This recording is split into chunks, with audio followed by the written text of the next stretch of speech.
hosting a multitude of basketball intelligence down there on the floor. And let's go down there right now. Here we go, All-See Tiger Sports Live with analyst and play-by-play expert Greg Badenhop and play-by-play and analyst Scott Army. Guys, 15-1 each. Bryan comes in with a pretty heavy resume. 4 straight league championships last year.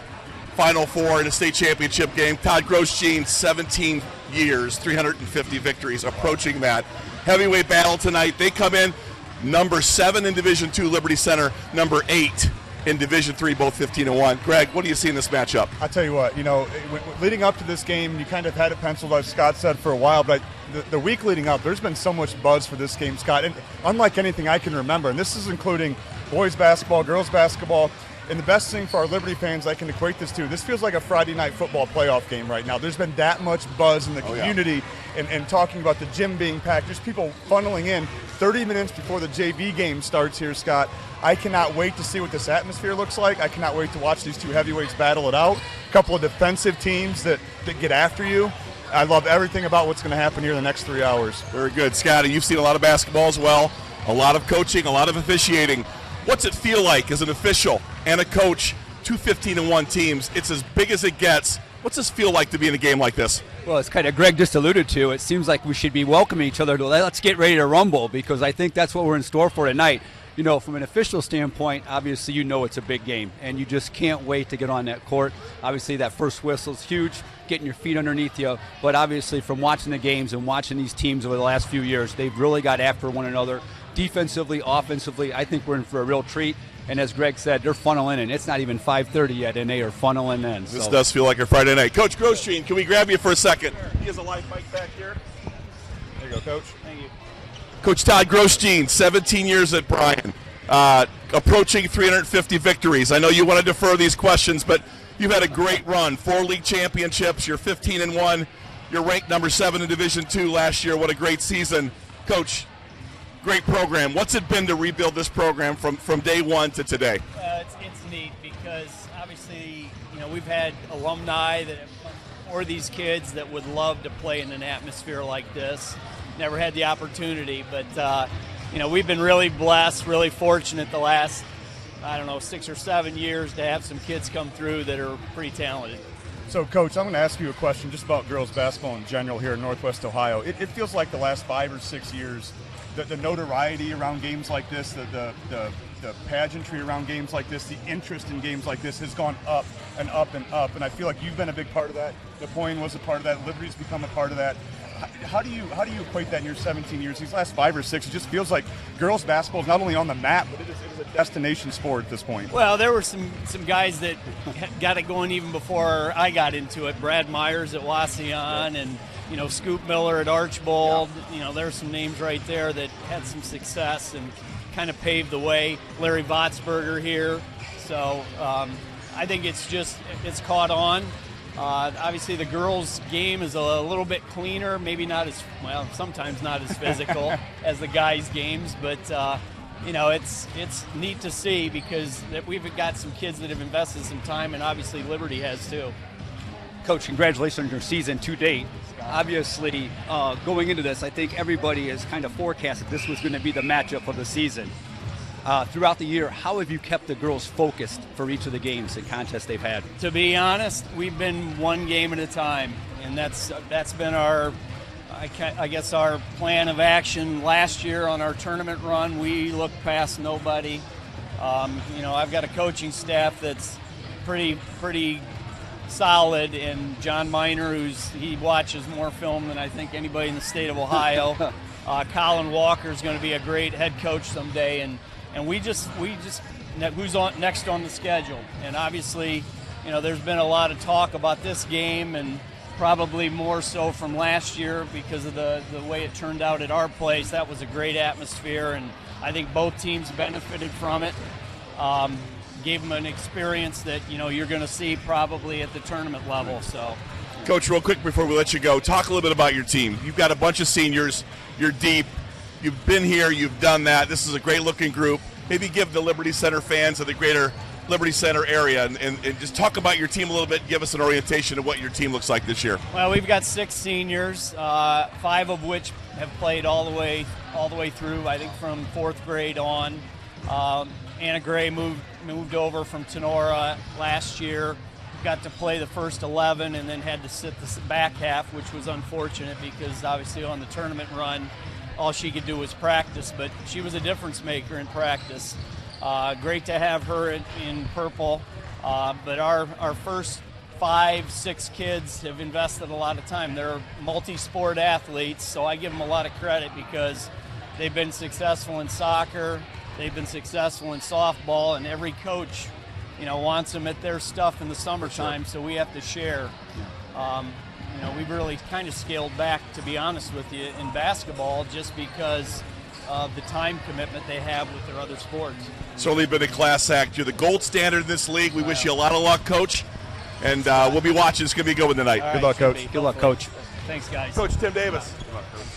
Going to get Coach Tim Davis to join us here a little bit. Coach Davis, we'll keep this brief. I know you're not big on the camera, but it is Timmy D, as the girls have aptly named him. Coach Davis, a big one tonight. You previewed it today. You watched a lot of film. It's game time now. Yep. Where's your head at? Where's the head of the girls? Well, I think, an environment like it's going to be tonight, that's one thing you got to keep under control. You can't get too high, get too low. We just want to come out and play Liberty Center Tiger basketball. We are who we are. We're not going to change that. I think our girls are ready for that. I think they're going to bring the energy, and we're playing a really, really good team. So it's a huge, huge challenge for us. Tim, I'll ask you the same question I asked Coach Grosjean before. Talk a little bit about, it seems to me, in the last 4, 5, 6, 7 years, girls basketball in general has just gotten really put itself on the map, and not only in Northwest Ohio, but even on a national scale at the collegiate level. Talk a little bit about what an atmosphere like this means for girls basketball in general in Northwest Ohio, and is it different than your first few years, not just because of success, but just girls basketball in general, how it's come along? I think so. It's come a long ways. I go back a few years. I went to a game, Napoleon's regional game at Mansfield. That place is packed. And then last year at Bryan, really, really good crowd over there, and we expect the same tonight. So it's really good for the girls to be able to play in this environment. It's a regional type atmosphere, and should be a fun night. Tim, same thing. I asked Coach Grosjean. Obviously, people have seen this game and have looked at it on the schedule since day one. How have you kept the girls focused for each task that they've had to meet along the way? Yeah, this game's been circled for a year now, so it's been difficult. It's not easy when you're working with high school kids and trying to keep them focused. We just talk a lot about having to get better every day to get to this point. And we're just fortunate enough to, we've played really well the first part of the season, and I think it helps that you have 9 seniors on your roster when it comes to that. But here we are, and it's go time. Yeah. Before we let you go, Coach, I know you previewed it this morning. I know you probably did a little bit more thought and study about it. But tonight, what are your expectations for how we're going to respond to their size, their depth, their senior laden? They've won 4 straight league championships, the trip to state last year. What's your expectations for the girls' headspace and how they approach something like this, an opponent like Bryan, an opportunity like this in this kind of a ball game? Well, I think it's really important that we have to understand that there's going to be highs and lows. They're going to make runs. We're going to make runs. We have to be able to play through that, on whether that we can't get too high or too low, like I mentioned before, and stay steady. But I think the energy level for us coming out will be tremendous. I don't doubt that one bit. It's just can we match up with their size? Can we match up with their athleticism is going to be the question. Well, it's going to be a great ball game tonight. Everybody's filling in for the JV game, which is a rarity. Wish you and the girls a lot of luck. It's going to be a lot of fun tonight. Thank you very much. Good luck, Coach. Thanks. Yep. Guys, before we wrap this up, I wanted to kind of talk through a little bit. We've all seen this team play a lot. You guys have covered a lot of games. Obviously, both have been in a lot of games yourself. But when you look at the scouting report, Bryan has a lot of functional size, not just big rim protectors, but girls that can dribble, girls that can shoot, good passing, and of course they've been in a lot of big games. Bryan looks to be seriously advantaged tonight, but Liberty Center pretty quick. Bryan has struggled a little bit against pressure. What are your thoughts on how Liberty has to match up tonight, Greg? I think the first thing, and I've talked about this in some of the other games that I've watched them, I think the first thing that I'm going to look at for our girls is how many turnovers we have at the end of the day. If we can take care of the basketball I've watched our defense play enough that Coach Davis and those guys, they'll figure it out on that end of the floor. And then Bryan's going to score, and they're going to have their moments where they make plays. I'm not worried about that end of the floor as much. Offensively, against that size, can we take care of the basketball? Can we avoid the deflected passes? Can we control the pace to where we want to without getting rushed and being in a hurry? That, to me, is going to dictate for us, for Liberty Center at this point, how well can you compete in the half-court offensive game against Bryan's size and defense. That's where my eyes are going to go immediately. I feel confident what our defense will do. But, Scott, when you look at the stats, and I mean, Bryan gets as many deflections as we do. They get as many turnovers created by their opponents as we do. I got to look at that as stat number one that I'm looking at for our girls. Totally agree with you, Greg and Scott. I will tell you this. Scott, I thought the same thing when I walked into Liberty Benton last Saturday. Yes. They were sizably huge compared to us. And I don't know what the rebounding statistics were for that game, but we competed on the boards. But I think going back to the game and the turnovers, and Coach Davis said it, the highs and lows of the game. And obviously we had a low game in that Liberty Benton game. And I tell you, it could have got away from us, but we held our own, came back, and in that third quarter, in the start of the third quarter, we just dominated. You know, when you hear coaches talk about seniors, and sometimes that can just kind of go one year and out the other. But when you think about seniors, what makes seniors so special in environments like this, Scott, is their reaction to negative and their reaction to positive. They've been there in probably both cases. They've had good things happen to them, and they've had bad things and had to react to it. How those girls react, that's where experience and senior leadership comes from. Well, if you think about the number of seniors in this game, and you guys have seen a lot of basketball, you're looking at 15 seniors in a basketball game. I mean, you couldn't get more poised, more experienced, and more prepared to play a game of this magnitude with that many seniors. And I think that's what makes it exciting, is that you don't expect it to be sloppy. You don't expect it to be a ugly game. You expect it to be extremely well played at a very high level.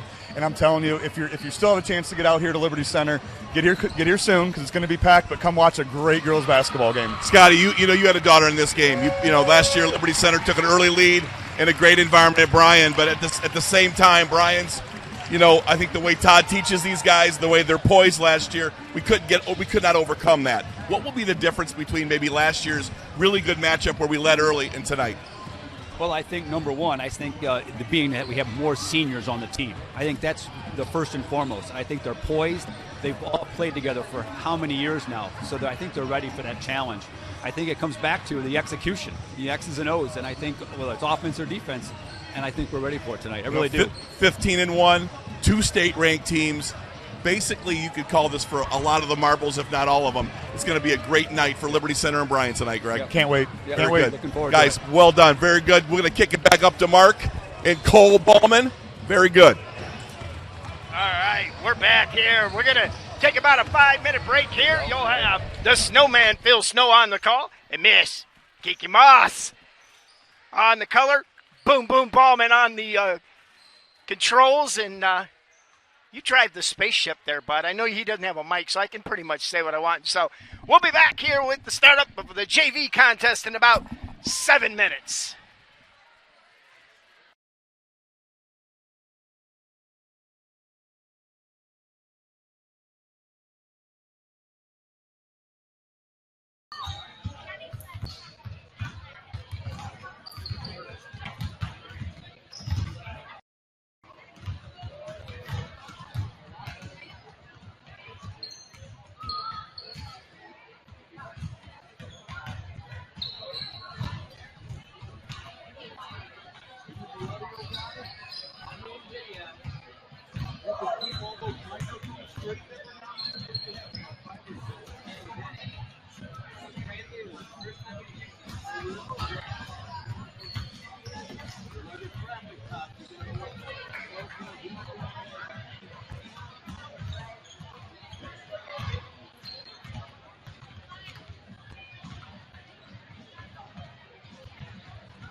Good evening, ladies and gentlemen, and welcome to the jungle for tonight's league contest, Lady Tiger style. It's the Bryan Golden Bears in town to take on the Lady Tigers, and it is going to be a good one here tonight. JV and varsity. Varsity, Bryan Golden Bears come at 15-1.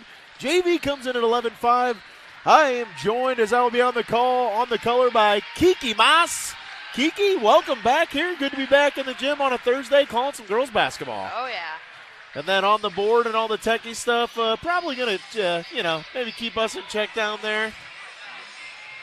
Who knows? We'll see. Mr. Boom Boom Ballman on down there as we get set to go. And Kiki, the Lady Tigers only played 2 quarters on Tuesday night over there at Hicksville. Hicksville had some lower numbers, and then obviously they got a lot of quality time there on the varsity minutes as well. So despite the fact they only played 2 quarters, I think they got some really nice minutes there at the varsity level. I agree. So this should be a really good contest. Both these teams are really going to look to get up and pressure you. I think one of the players that's really come along, and I think I kind of talked with Coach Weimer a little bit about this, and we talked about it, is Maddie Bailey and Addie Zintek. They have just kind of been everywhere defensively, and they've been really big morale play getters for this Lady Tiger team. I agree with you. I've seen a lot of, not improvement, but just Maddie's all-around athleticism come out throughout this entire season, and I've seen it just improve every single game, and her and Addie have just really stepped up and led the team so far this year. Yeah, and then you throw in the combination of Hope Atkinson, who just does a great job with her point guard skills. She's really calling for being just a freshman, Kiki. She does a great job controlling the point for the Tigers, and she's kind of been an unsung hero, if you will, controlling the point, and, she can hit the 3-ball as well. For sure. All right, so it's going to be Kelsey Thiel on the floor for the Golden Bears with number 4, Amaya Langham. Number 2, Ava Zimmerman. Number 1, Mackenzie Mason. Number 20, Piper Hanna. Bryan will get the tip. It'll go over there to Zimmerman. Zimmerman now top side. Thought about the 3-pointer, but checks it out. Bryan will take the offense. She's guarded by Chloe Moeller, who will get the start tonight. Tips the ball right away, and a steal for the Tigers.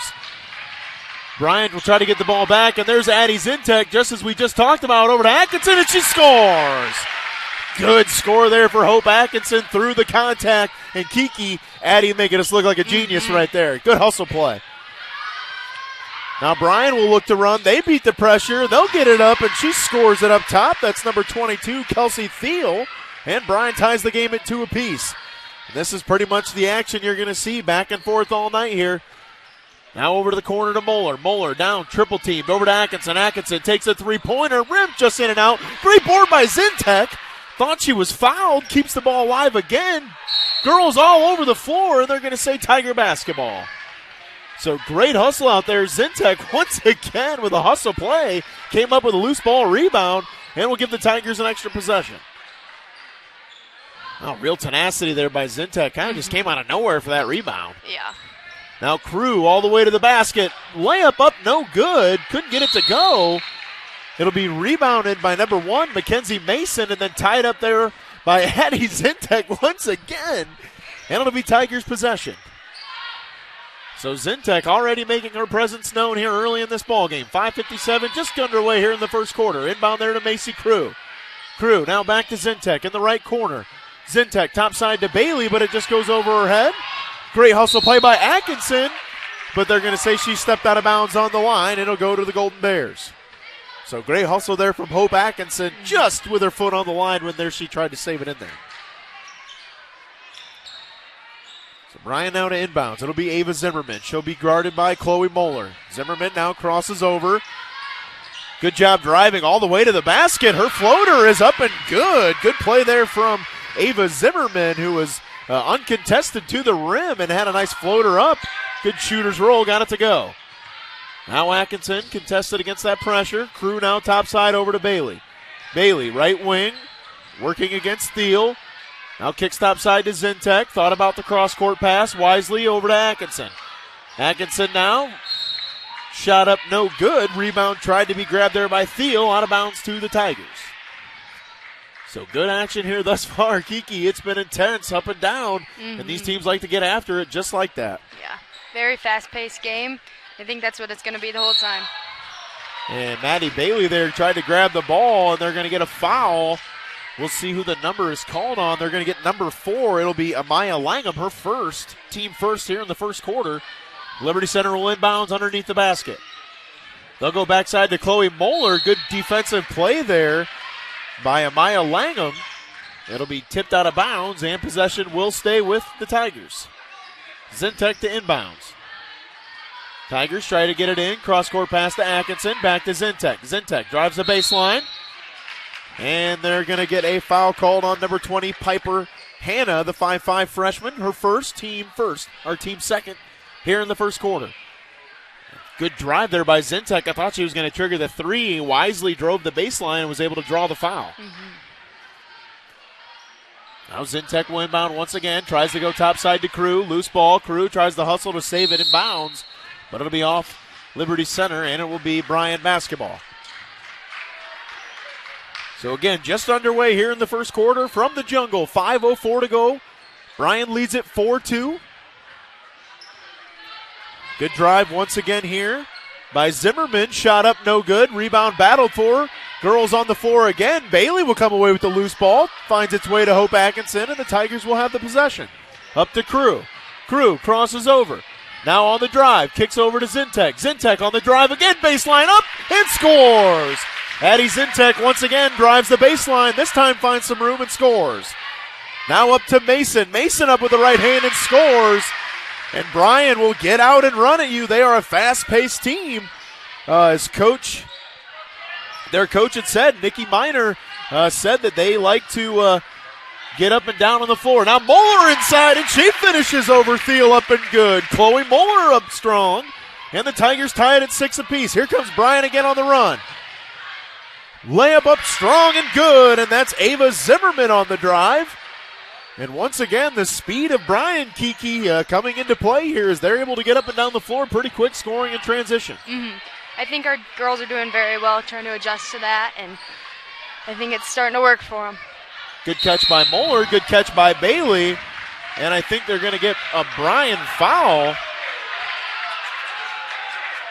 I think they're going to get number 20, Piper Hannah, her second foul. Excuse me, the JV coach is Delaney Valderas. It'll be the third foul here on Bryan as number 4, Amaya Langham, will check out. Didn't see the number that came in for her. It looked like, is that 25? I'll get that number for you here just at 15. Claire Struble checked in. Shot up, no good. Rebound to Addie Zintek, and a jump ball is called. It'll be possession to the Bears. Aletha Fosnight was also in for Chloe Moeller. Good call there, Kiki. Chloe Moeller getting the start tonight, so good work for her. She's a defensive menace. Good drive there by Struble, able to break the contact. Zintek tips the ball from behind, out of bounds. Bryan will keep possession. So it'll be Golden Bear basketball underneath the basket. Thiel will set to inbound. Thiel will go to the corner. That's to Mackenzie Mason. Mason now works right wing. She'll drive. Good defense there by Crew. Kick out three-pointer up left wing. Strong, no good. Piper Hannah had a good look at it. No good. Zintek now on the fast break. Her layup up and good. Addie Zintek having a very good first quarter here for the Tigers. Now a pass, errant pass there by Thiel, and the Tigers will force a turnover, and Liberty Center will get the basketball back. So a really big play there as Zintek gets the fast break layup and then forces the steal, and she has been all over the floor here in the first quarter, Kiki. I think she struggled on Saturday against Perrysburg, and so this is kind of a bounce back. I don't know how she did at Hicksville, but she's doing pretty good tonight. And a loose ball there. They say last touch by Maddie Bailey. And it'll be out of bounds to the Golden Bears. Man, Key, I tell you, it's just starting the JV game here, and I can already feel the intensity in the gym. You can already cut it with a knife almost. It's so intense in here already as we are just here just in the first quarter. Good defense there by Zintek. Forced a loose ball. Now she comes up with another steal here in the first quarter. Gabby Conrad, the newly entered Tiger. She gets the ball. Now Fosnight tries to check it into Moeller. Moeller will gather the loose ball over to Fosnight, and the Tigers will reset. Bailey on the drive. She'll go up strong with the right hand. Misses the shot, no good. Rebound inside to Mackenzie Mason for the Bears. And they're going to get a jump ball called, and the Tigers will get the possession. So heads-up play there by Maddie Bailey. She missed the shot, but was able to tie up the ball there to get the possession to the Tigers. Now Zintek will inbounds. They'll go backside to Bailey. Bailey up strong with a layup, no good. Rebound backside to Conrad. But she was kind of off balance there, never really had the ball, and it'll be loose to the Golden Bears. And it's once again Ava Zimmerman, the speedster, up on the fast break layup, good. Now Moeller will be on the drive. She gets to Fosnight. Fosnight puts it on the deck. Up strong with the right hand, off the glass, good. Woo, good action here in the first quarter. Both teams getting after it here. It's 10-10. Good trap opportunity for the Tigers. They do get a good trap there, and I think they're going to get a foul call. I think they're going to get Maddie Bailey on the foul. Couple of subs coming in for the Bears. Number 3, Arella Alianakian. I'm sorry, Alianakian. There we go. Alianakian checked into the game for the Bears. They'll try to go a cross-court pass. It'll be stolen there by Kenzie Fuller. And then she's going to end up traveling with it, and a turnover for the Tigers. Good play there by Fuller to get the steal. They kind of got it caught in no man's land there. Now they'll go back to that's Ava Zimmerman. She'll drive along the right side there, kicks the corner. Now skip pass. Shot up in the paint, no good. Rebound battled for, and it'll be a jump ball called. So good play there by Arella Alianakian.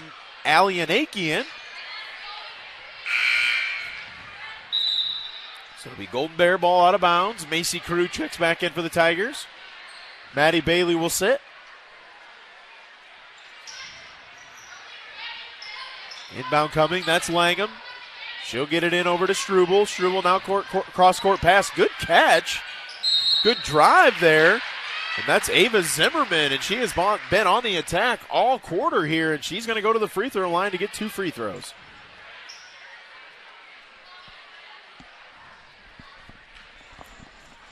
So once again, coming up after the game, after this game, it'll be the varsity action, and which should be a very entertaining contest as you see. First free throw rims out there for Ava Zimmerman, but Kiki, it is a packed gym already, and we're just underway here in the first quarter. And again, that intensity in the gym, you can feel it for both sides right now. Yeah, it's going to be a good game. Second free throw coming. Zimmerman just rims out, no good. Good rebound there by Kenzie Fuller for the Tigers. Conrad will have it up to Chloe Moeller, and it'll be a turnover for the Tigers. So all knotted up at 10 apiece here with 1:40 to go. It'll be Langham now controlling the point for the Bears. She's working against Atkinson. She'll go corner to Alianakian. She'll go back top side now over to Zimmerman. Zimmerman now controlled against Weber. Good drive there underneath. Good steal by Fuller. Grabbed there by Peyton Hageman, but a turnover for the Tigers. Loose ball gathered there. It'll end up in Langham's hands. Three-pointer up, no good. Rebound over to Kenzie Fuller. Now over to Moeller. Moeller, good pass to Hageman. Hageman up strong, up with the right hand, and she's fouled. Unable to get the shot to go, but she'll go to the free throw line to shoot 2. So a good pass. Who was that pass? Was that Chloe Moeller? Good pass there from about half court. Was able to find Peyton Hageman. Hageman up strong with the right hand, was fouled, and she'll go to the free throw line. Hageman sets. First free throw on the way. Misses back iron, no good. 1:06 to go here in the first quarter. Checking back in for the Bears. Number 1, Mackenzie Mason. And number 22, Kelsey Thiel. Checking in for the Tigers, number 21, Gabby Conrad. So Hageman will have one more at the free throw line. Second free throw on the way, good for Peyton Hageman, and the Tigers lead at 11-10. Zimmerman now. Looks like the Tigers are going to switch to a little bit of a zone defense here. Loose ball on the floor. Hageman gets on the floor. She'll gather the loose ball. And the Tigers force a turnover. Atkinson tries to get it ahead to Conrad.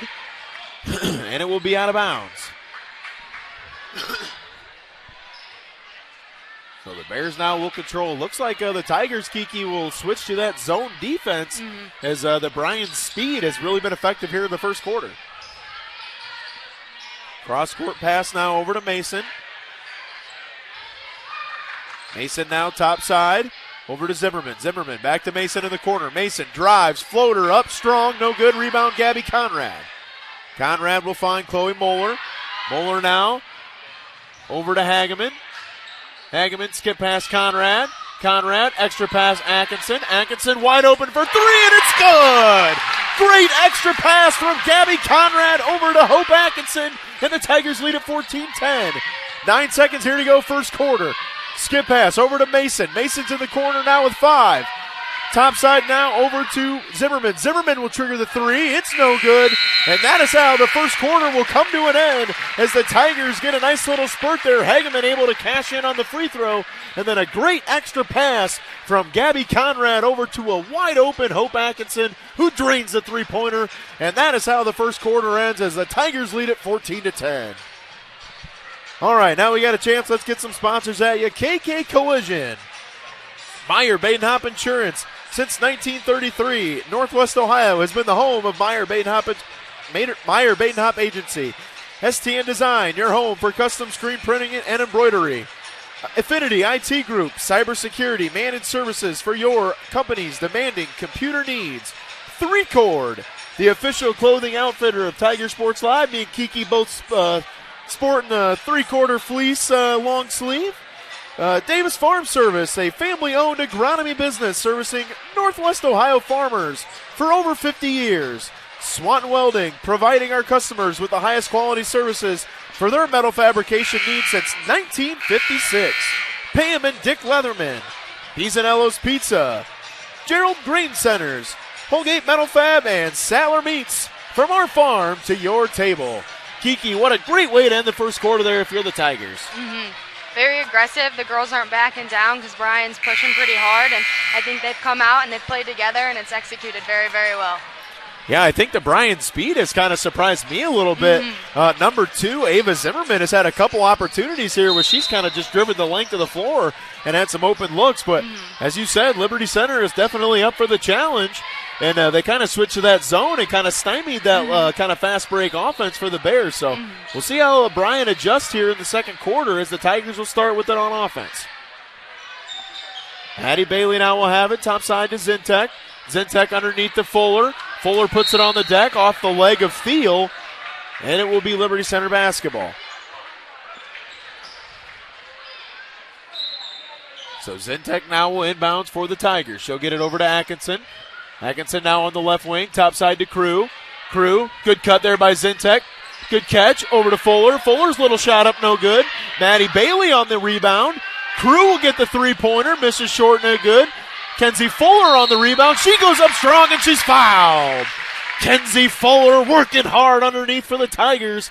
Got a couple of extra possessions and she's rewarded as she goes to the free throw line to shoot 2. Kenzie Fuller, a very aggressive freshman there, Kiki, and she got in the action there, was able to find a couple extra possessions for the Tigers. She's a very strong, aggressive athlete, and I think that, is going to benefit them. It's not going to bring any harm, so I think she just keeps doing what she's doing, and it's going to work out. And she's rewarded there. She cashes in on the first free throw. She'll get one more. Checking back in for the Bears, number 4, Amaya Langham, the 5'3" freshman. Second free throw on the way. Fuller misses long, no good. Gets her own rebound. And another possession here for Liberty Center. Zintek now will drive. She kicks to Bailey. Bailey on the baseline drive. Cut off nicely there. Good defense there from Langham. And the Tigers will reset. Fuller, good shot fake. Puts it on the deck. Scores with the right hand. Kenzie Fuller with a huge trip there for the Tigers. And they now lead at 17-10. Langham now tries to get it over. Good steal. Atkinson over to Zintek. Zintek up in traffic. Missed it, no good. Rebound inside to Aaliyah Schilling, and they're going to get a foul call on Liberty Center. Foul's going to be called, I believe, on number 25, Addie Zintek. But the Tigers with a little flurry here in the last couple of minutes to end that first quarter here and to start the second. They lead it 17-10.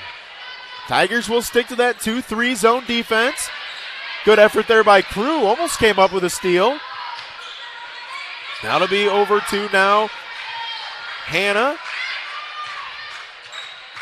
Bears moving the ball well. Skip pass over there to Langham. Langham will trigger the three-pointer. Missed it long, no good. Maddie Bailey on the rebound. Now Crew up to Zintek. Zintek, wide open layup is good. And a timeout coming for Delaney Valdez and the Bears as the Tigers pour it on here in the second quarter, leading it 19-10 with 4:19 to go. Kiki, a couple of big turnovers here from the Tigers have led to a couple of fast break opportunities, and we've called Addie Zintek's name all night in the first half. She comes up big again and makes the layup good. They're playing together, passing to each other. It's working pretty good, and hopefully they can keep pressing and pull away. The thing I'm impressed with the most is the way that they're able to use their vision with the court.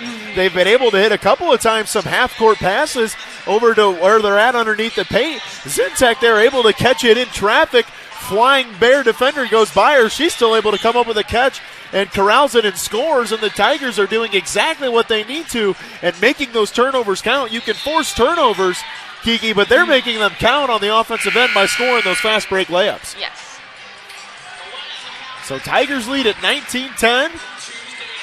Timeout called here by the Bears. Once again, join us for the varsity action. There's a host of announcers beside me. Is it you two on the call? It'll be Greg Badenhop and Scott Army on the call. 103.1's in the house. Is Dave Kleck's on board with us as well? Everybody's here in the house ready to see this action as it's, once again, should not be disappointing. Man, you guys have been busy all day then, doing some pregame on the court, and everybody's rocking their three-quarter fleece tonight presented by Three Chord.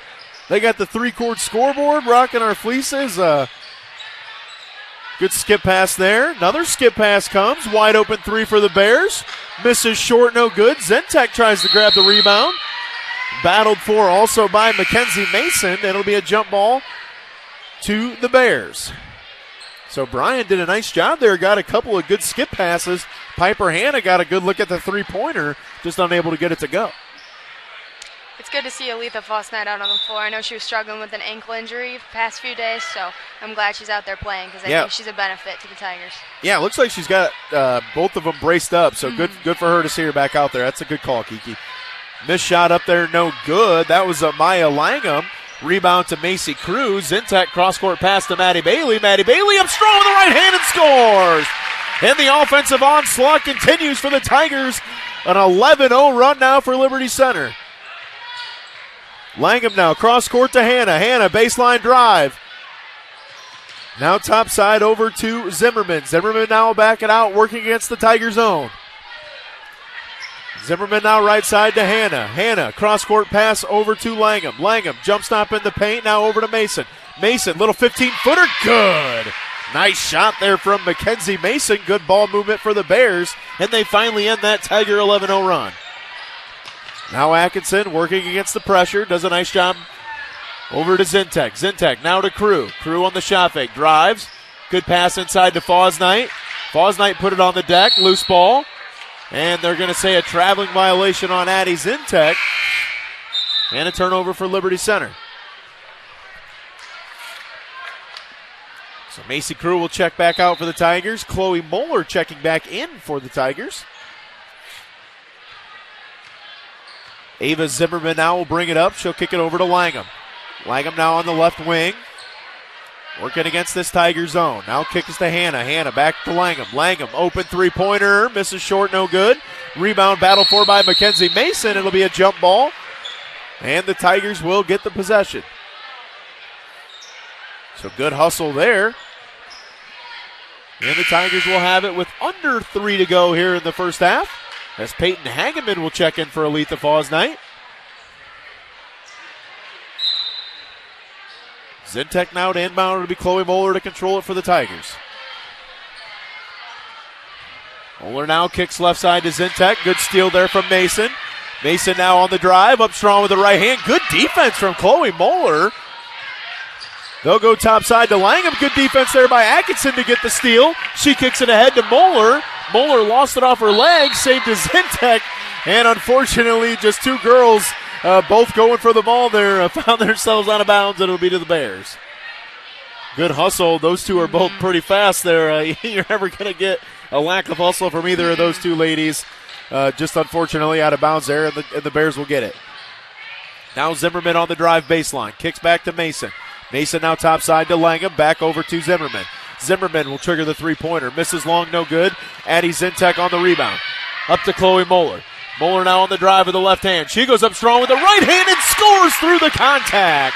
Chloe Moeller having a nice game here for the Tigers as well, and they go back up by 11. Now Zimmerman. Zimmerman over to Langham. Back to Zimmerman. Tigers doing a nice job of extending Bryan out on this zone. Good catch there by Hannah in traffic. Now over to Langham. Back to Hannah. Thought about the three-pointer. Now goes corner to Struble. Struble baseline drive. Tries to kick it out to Hannah. It'll be off Addie Zintek out of bounds. Sub coming in for the Bears. It'll be Taylor Dominic. Number 51, the 5'7" freshman. It'll be inbound to Piper Hannah. She'll go right side down to Langham. Langham back to Hannah. Hannah tried to go underneath, but a good job there by Maddie Bailey defensively. It'll be off her leg out of bounds to the Bears. 1:14 to go here in the second quarter. It just seems like ever since Liberty Center switched to this zone, Kiki, Bryan has just really struggled to find any rhythm offensively. I agree. Good steal there by Atkinson. Throws it off the leg. Comes up to a Tiger player. And then they're going to get a jump ball called, and it will give it back to the Bears.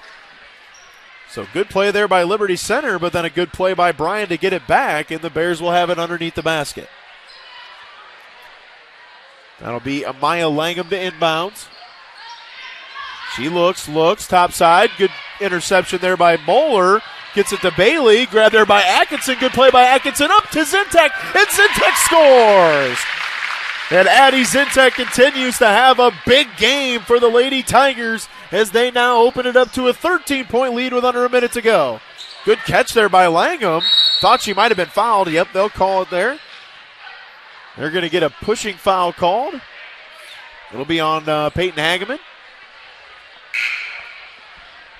Number 21, Gabby Conrad, will check in for Chloe Moeller. Chloe Moeller having a very nice first half as well. She's a little speedster. Yeah, her and Addie is, they're tough at the top. They'll get it into Dominic now, over to Hannah. Over to Dominic. Dominic will shoot the three-pointer. Misses it short, no good. Rebound to Maddie Bailey. Now Zintek will control for the Tigers. She'll kick up to Atkinson. Atkinson, cross-court pass to Maddie Bailey. Bailey on the drive, over to Atkinson, and a foul is called. Good job there by Maddie Bailey to attack the open area, and they're going to get a foul called on Amaya Langham. That'll be her third personal here in the first half. It's number 3, Arella Alianakian will check in. Fawns Knight will check back in for Liberty Center as well. 32 seconds to go, first half. Zintek into Crew. Crew on the drive. Goes up strong with the right hand, and she's fouled. Good drive there from Macy Crew as she caught it, drew the shot fake, and drove hard to the basket. And she will be fouled and rewarded as she goes to the line for 2 free throws. So every Tiger just seems like they are being very aggressive here tonight, Kiki. I agree. They came out ready to play, and they're not backing down, which is always a good thing. Yeah, and I think, I think Coach Weimer told me that was one thing that she thought that she hasn't seen out of this team yet was the tenacity they came out of the locker room with here tonight. I think this week has been something that they've had circled on their calendar, and you can see that that's been a thing is that by judging by the way that they've played here in the first half. I agree. Yeah, they've all been talking about it all week at school, preparing. I've seen every single one of the girls watching film, so they came out ready to go, and it's obviously proven off for them. So Crew will get the second free throw to go, and the Tigers lead at 26-12. Under 30 now here to go in the first half. It'll be Zimmerman. She'll kick it over to Thiel. Thiel tries to go topside to Mason. Good play by Fawns Knight. Now Thiel with it right wing. Good defense there from Zintek. Over to Hannah. Now Thiel will open up. Goes baseline to Struble. Struble work through the double team. Good steal there from Bailey, and the Tigers will get a look with 3 seconds. Now Atkinson has it with 2 seconds. And she, I think, will be called for a traveling violation. But nevertheless, the Bears will have it with 1.4 to go. They'll have to go full court.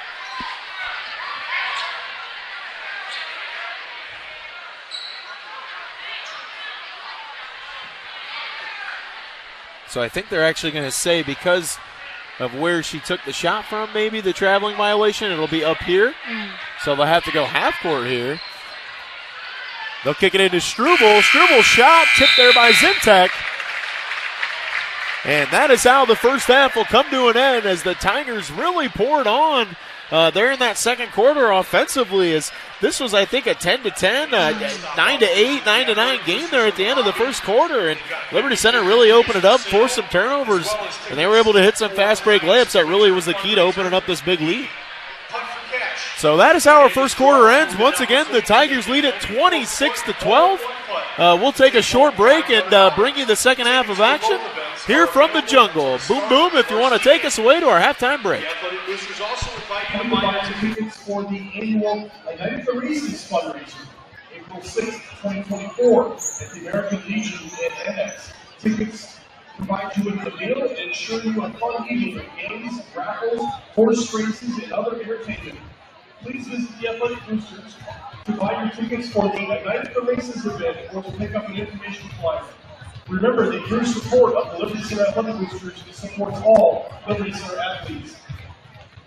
The concession stand is open tonight, being operated by our Liberty Center Music Boosters.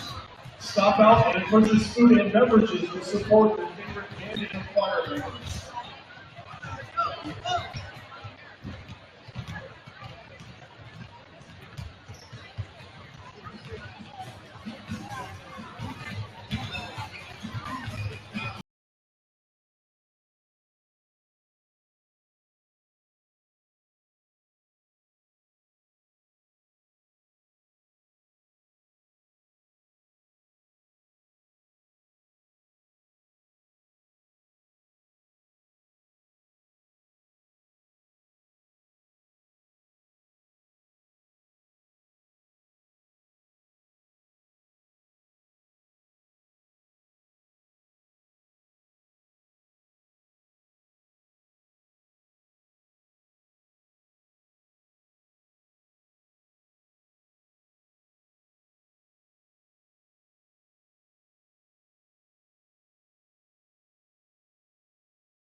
here at the Jungle.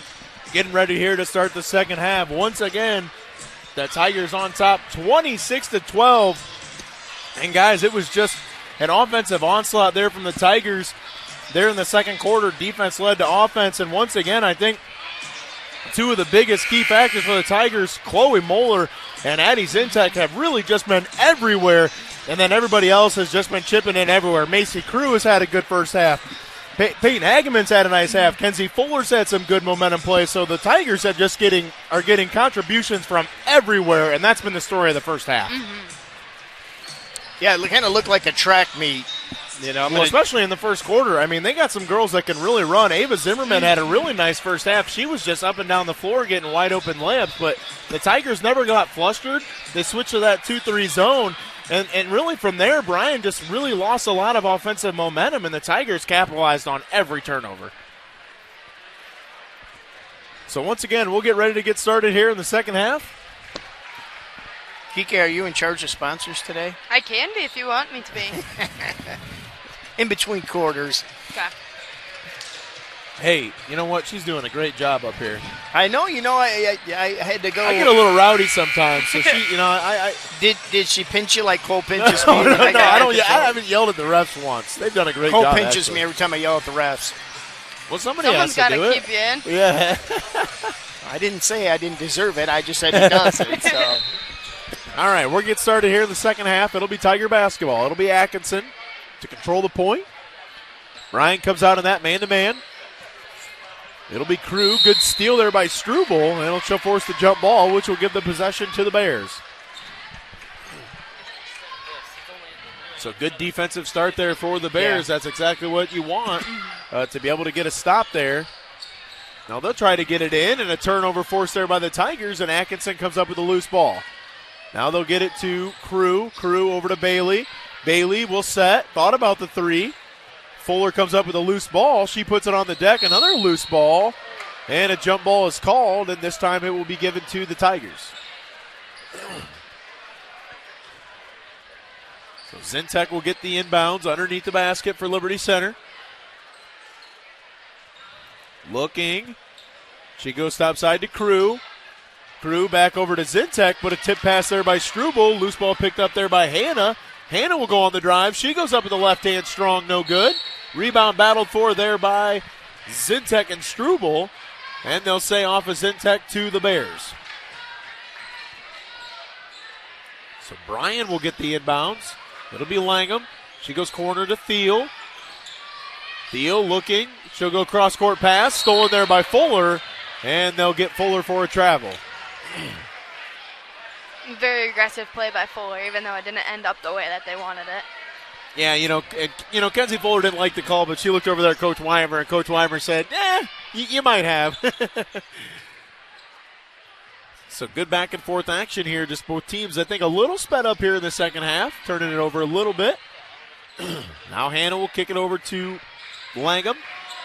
Langham back now over to Hannah. Hannah on the drive. She cross-court pass, stolen there by Atkinson. So Atkinson now on the drive. She kicks the Crew. Crew will have an open three-pointer. Misses on the front iron, no good. Out of bounds to the Bears. You know, Phil, I was able to watch the first half because I was doing some other things in-house, and it looks like the JV girls have kind of figured out the offense. It looks a lot smoother. It looks like more ball control. I think Atkinson kind of claimed the point, and, you know, I don't know, is that you guys watched it? Is that just me or? No, I agree with you. I mean, she will contest to this. We literally talked about it before the game. There is kind of an errant pass.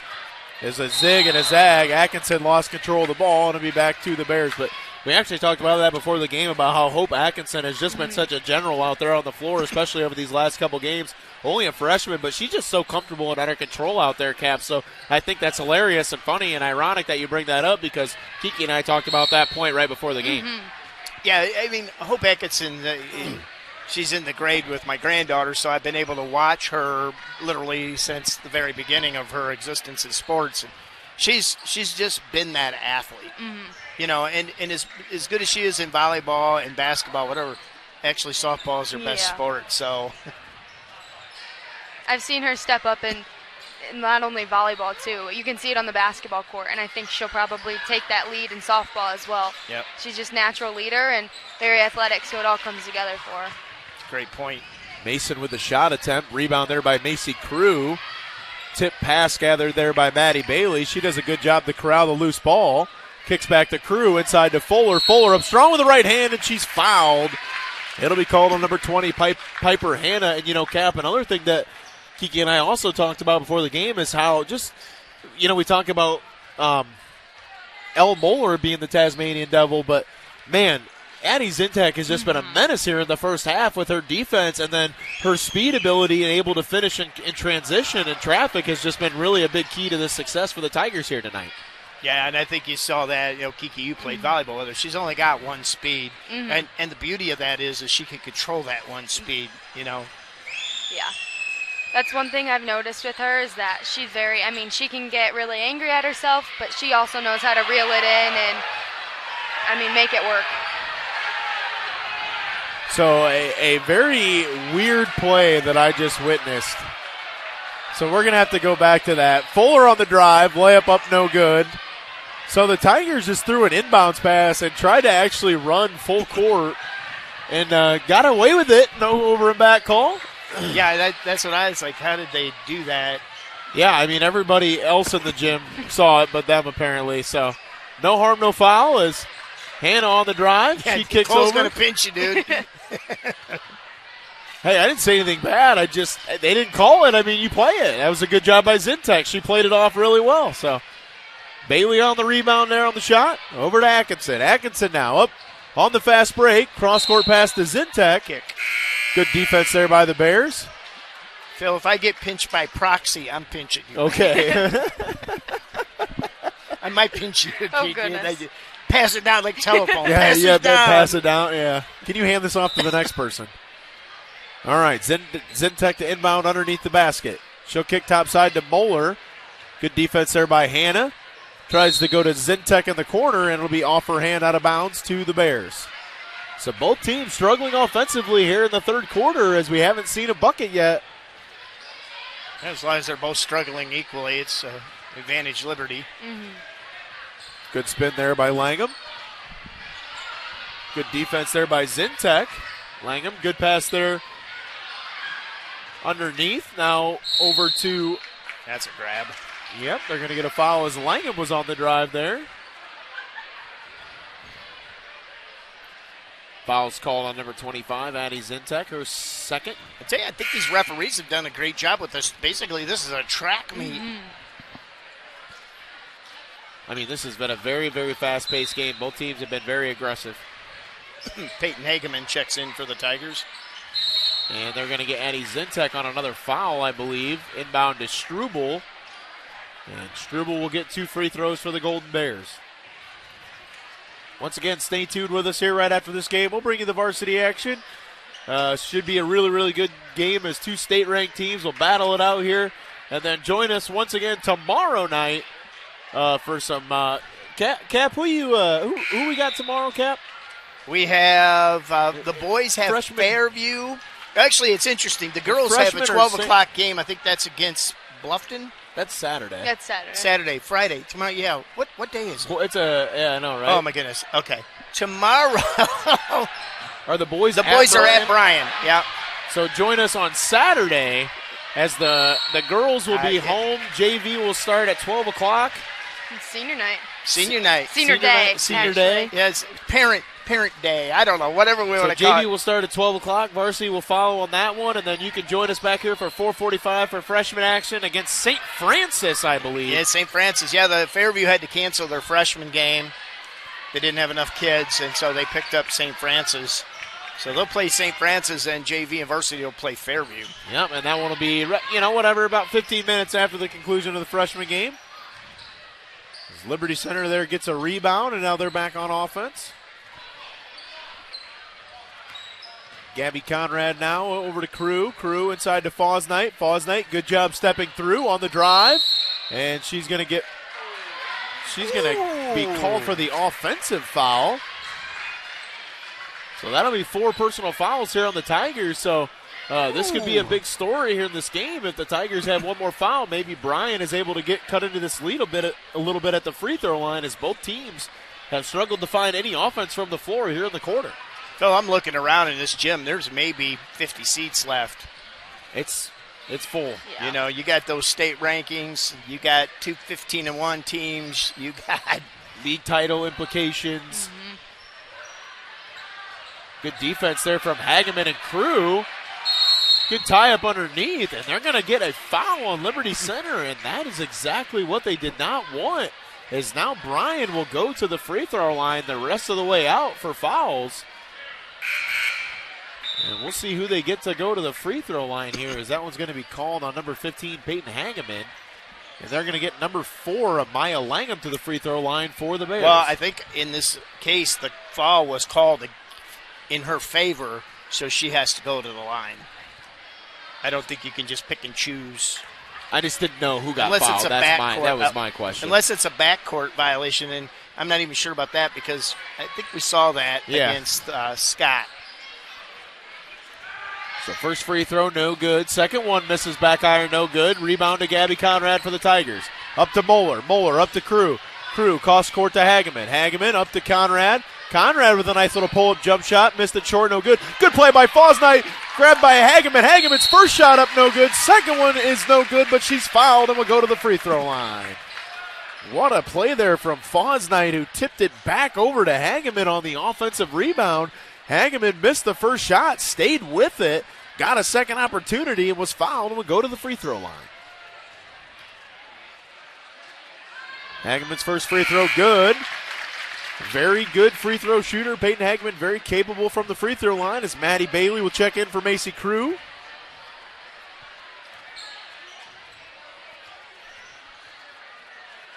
And Aaliyah Schilling will check in for the Bears. Second free throw, no good. Run down there by Conrad.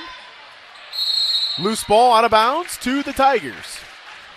But that's a killer when you need baskets and the team gets an offensive rebound off of free throw. That's a killer. Yeah, Liberty Center's had a couple of those offensive rebounds off free throws. Conrad on the drive, over to Hageman. Hageman steps into the jump shot and cashes in. And the Tigers with the first offensive field goal of the quarter for either team here with over 2 minutes to go. And it was a big one from Peyton Hageman as the Tigers lead it 29-12. You know, it's great to see her. I think, Kiki, she was out almost all of the volleyball season. And with an injury, and it's just kind of getting her sea legs back, and it's nice to see her get that bucket. Good defense there by the Tigers will force a turnover for the Golden Bears, and Chloe Moeller now will take the possession and control for the Tigers. She'll cross the timeline now, working in the middle, crosses it over to Conrad, over to Hageman. Hageman now to Maddie Bailey. Bailey now drives, left corner over to Moeller. Moeller tries to go underneath the Fosnight, tipped around. Fosnight, great catch over to Moeller. Moeller's pushed. Ball up on the rim, no good, but Chloe Moeller continues to have a great game here for the Lady Tigers, and she will go to the free throw line to shoot 2.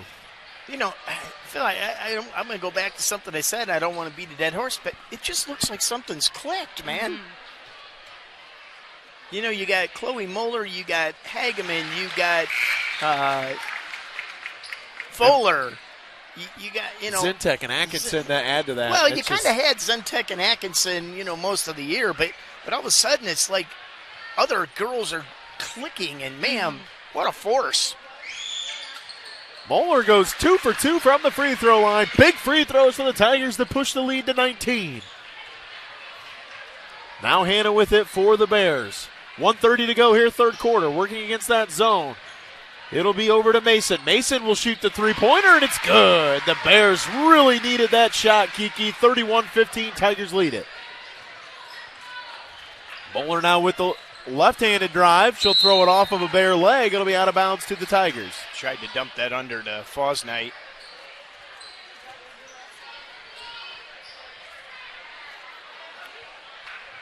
So Moeller now will inbound for the Tigers. Good pass to Hageman. Hageman up with the left hand. Missed it, no good. Frustration foul.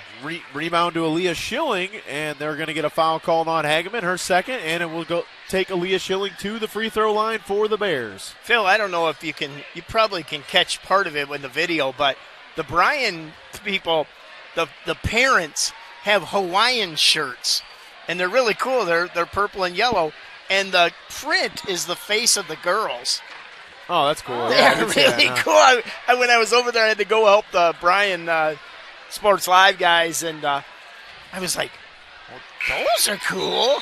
Hey, I tell you what, this girls program has been making some noise for several years, Cap. They've won 3 straight NWAL titles. They're very successful, 4 straight NWAL titles. Todd Grosstreet really knows how to win over there and really knows how to get the best out of those girls. Yeah, and I'll tell you what, Todd Grosstreet was very generous. Met with us at the beginning of the game. We had a live broadcast. And, between Wasion, Liberty Center, Bryan, Archbold, I mean, this is a great league for girls basketball. Really. Yeah, and I'll tell you what, Patrick Henry's sitting quietly with 10 wins as well. They have a really good young class. Karis Crossland and Ada Chrisman, two really good young talented and nobody's sophomores. talking about them, and they love it. They're like, yeah, you just keep concentrating on everybody else. They took Bryan down to the last shot. Mm-hmm. Bryan won that just out of, I think, a little bit more experience there. Like I said, Patrick Henry with some sophomores, Bryan with that senior loaded class. And, again, Bryan knows how to win games. And, again, they finished at the end of that game. 41-40, I believe it was. Yes, sir. So now Maddie Bailey will be on the drive. Tries to go cross court to Atkinson, finds its way to Fuller. She kicks it to Atkinson, shoots the three, no good. Fuller will track down the rebound. Over to Conrad. Conrad steps through on the drive and scores with the right hand. Good move there by Gabby Conrad to finish the layup. Now Hannah will kick. Her three-pointer, no good. Rebound. Grabbed there by Mackenzie Mason. Stripped away there by the Tigers. Now 10 seconds. Chloe Moeller on the run. Over to Atkinson. Atkinson will shoot the three-pointer. It's good, and she falls to the ground as well. A fade away. Count the three, now with 2 seconds. Hannah at the half-court line. She'll trigger, and that is how the third quarter will come to an end as the Tigers lead it 36-15. All right, let's thank our sponsors. Kiki, you're on. All right, I'm going to take my first shot. All right, KK Collision, a leader in the auto repair industry that has been servicing Northwest Ohio's auto needs for over 27 years. Meyer Badenhop Insurance. Since 1933, Northwest Ohio has been the home of the Meyer Badenhop Agency. STN Design, your home for custom screen printing and embroidery. Affinity IT Group, cybersecurity managed service for your company's demanding computer needs. 3Chord, sign it, sew it, screen it, promote it. Davis Farm Services is a family-owned agronomy business serving Northwest Ohio farmers for over 50 years. Swanton Welding has been providing our customers with the highest quality services for their metal fabrication needs since 1956. Pam and Dick Leatherman, Pisanello's Pizza, great family restaurant serving up delicious pizza, subs, wings, salads, and a wide variety of appetizers right here in Liberty Center. Gerald Grain Centers, Colgate Metal Fab, and Sattler Family Meats. From our farm to your table. The best it's ever been done. Hey, while I got a second, I just want to give a couple of shout-outs. I want to give a shout-out to my dad, Mike Snow. He's been watching me or listening all year to us. He always makes fun of me. He said, when Captain calls you the Snowman, you better start correcting to Snowman Jr. Because he said the real Snowman's at their house. So. I'm sorry, Mike. I will correct myself. A shout-out to my Uncle Bruce Arps, who tunes in and watches us. He was watching all throughout the football playoffs and checking into us, and really appreciate their support. So shout-out to those guys. Hope Atkinson on the cut. Good pass from Conrad, just unable to find a cutting Atkinson. So Bryan forces the turnover. Good play there by Zintek. She'll drive on the fast break. She'll go up strong with the right hand and scores. And Addie Zintek continues to dominate this basketball game. I said last broadcast I'd take 9 of her any day of the week, and she's a one-girl wrecking machine. Hannah will get a three-point look. No good. Sorry, Kiki. No, you're good. You would have never known she tore her ACL. No. Came back better than ever. Yeah, I could say she sat out all last year, didn't last basketball season. Yeah, I think that was a preseason injury, if I'm not mistaken. Yeah. It was one where it was just kind of one of those things, unfortunate events. And a la Lucy Jones type. One slip, one ankle. I mean, she is, I think you're right. You would never know that. I mean, she just lays it out on every play no matter what. She goes up strong there. Good ahead pass to Miller. Miller unable to score it. Oh, on the line. And they're going to say Bryan was on the line, but Brooklyn Miller just checking in for the Tigers. Good pass again there by Zintek to find Miller. Miller with some good height out there was able to get that high catch. Just unable to finish, but the Tigers will get it. Brooklyn finding her sea legs and just diving on the floor. Look at that hustle. Saves the possession for the Tigers. Crew now over to Atkinson. Offense being patient here. Good drive there by Fuller, and a foul is called on the Bears. They're going to get Mackenzie Mason her first. This JV team, the interesting thing, Coach Davis and Coach Williams really struggling with numbers, and not insufficient numbers, but excess numbers. They've got 6 freshmen on this team, Phil, and you got Lily Howard, you got Ariana Espinoza. I think it's Josie. Lindy. Oh yeah. Lindy Espinoza. Ariana's another Espinoza. So I've been around too long calling games. So, but and they just sitting on the bench waiting to play, and there's no freshman girls games. They just could not get teams to play. Yeah, they were only able to play 2 quarters against Hicksville. We saw them play a very, very good Perrysburg team. Played them very tough. Both teams struggled offensively, but you saw the grit and the heart from this team, and I think that's just been kind of carried over for the last couple games. And those girls are undefeated. Perrysburg was 16-0. Wow. And the Tigers have played really, really well here tonight, as a good drive there by Kelsey Thiel as she's fouled, and she'll go to the free throw line. But, yeah, this Tiger team, Coach Weimer and I talked about it before the game, and there's just been a tenacity to this team. She said that this team this week has been more tuned up, amped up, focused than she's seen them all year. And like I said, it's shown as Thiel hits the first free throw. Well, and I know, like I said, my granddaughter, Lily Howard, she comes home bruised and battered, and she's like, I said, is it getting rough? She goes, just like volleyball. And she said their darn seniors roughed the freshman girls up pretty good. That's the one thing we never did in volleyball, is we didn't ever scrimmage the JV, which I think they might have been a little grateful for here and there. Good steal there by Thiel. She'll get the catch ahead. Layup up, no good. And a jump ball will be called. Possession arrow to the Tigers. 40-17, Tigers lead it. 4:33 to go here in the ballgame. Crew now will get the ball, working against the pressure. She'll cross the timeline. Spins out of the double team, kicks middle to Conrad. Conrad on the drive, up with the right hand, misses it, no good. Rebound to Mackenzie Mason for the Bears. They're getting good looks. Ball just now falling. That was a good drive there by Conrad. The Cap said just unable to get the roll. Now Mason, left wing, kicks. That's Hannah. Hannah back corner to Thiel. Thiel tries to go underneath the Struble. Errant pass, loose ball. Good job there by the Bears to get it on the floor, and they'll call a jump ball Pretty quick. to the Bears. Subs coming in for the Tigers. Chloe Moeller and Peyton Hageman checking in.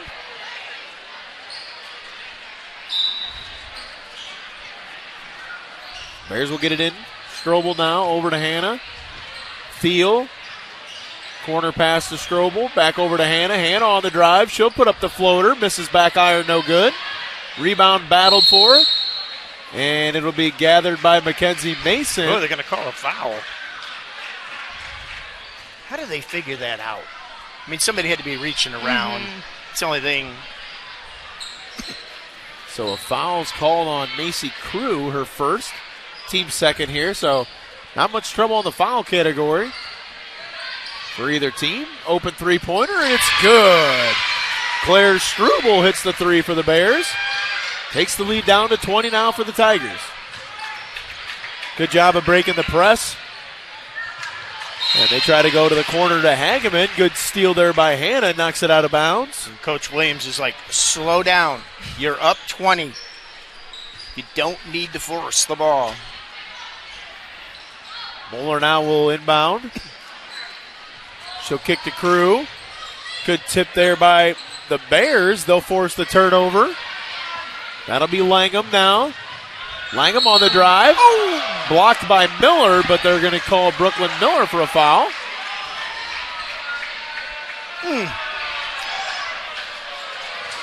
That was looked like a foul, smelled like a foul. Got to be a foul. Amaya Langham will go to the line now to shoot two. I think she's the only one in the gym that disagreed with that call. She's over there shaking her head. First free throw rims out, no good. She'll have one more coming.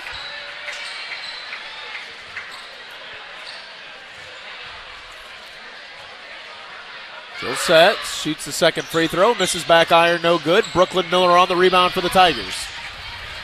Good rebound there from Miller. Conrad now. Back up to Moeller. Moeller over to Miller. Miller now to Hageman. Hageman kicks over to Moeller. Tigers will be patient offensively. Brooklyn Miller on the drive, and they're going to they'll foul her.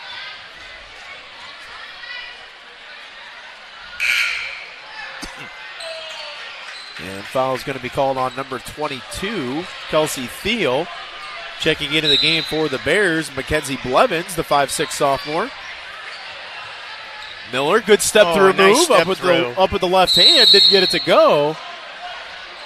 And they're going to get her for a foul, but a cap, you mentioned a great step-through move there by Miller, just unable to get the layup to go. And Coach Williams kind of looked at the ref like, what? But she did go over top. She's very aggressive. That's one thing. No, Which and is you good to don't have. know anything about that, do you? No, not one bit. Never heard of it.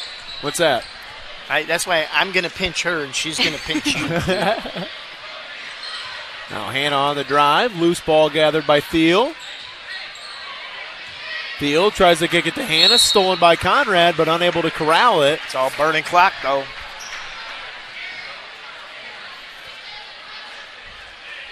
Thiel now inbounds to Hannah. Good drive. Shot up, no good. Rebound gathered for there by Thiel. And Gabby Conrad will come up with the rebound. That was one of those battling with her brother Evan type boards there. She comes away with the ball. Tigers will have it. Bowler now will get it. Back over to Conrad. Conrad works it now with 2:30 to go for the Tigers.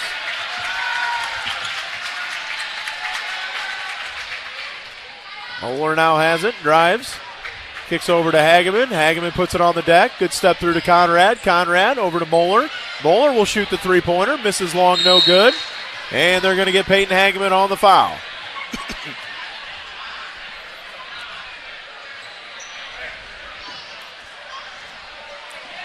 So that'll be the 15th foul here for the Tigers. Yep. Liberty's in the penalty situation here. So Kelsey Thiel will go to the line. She'll shoot two for the Bears. Bryan's going to empty the bench, and so Coach Davis goes over, and Liberty's going to empty their bench too. So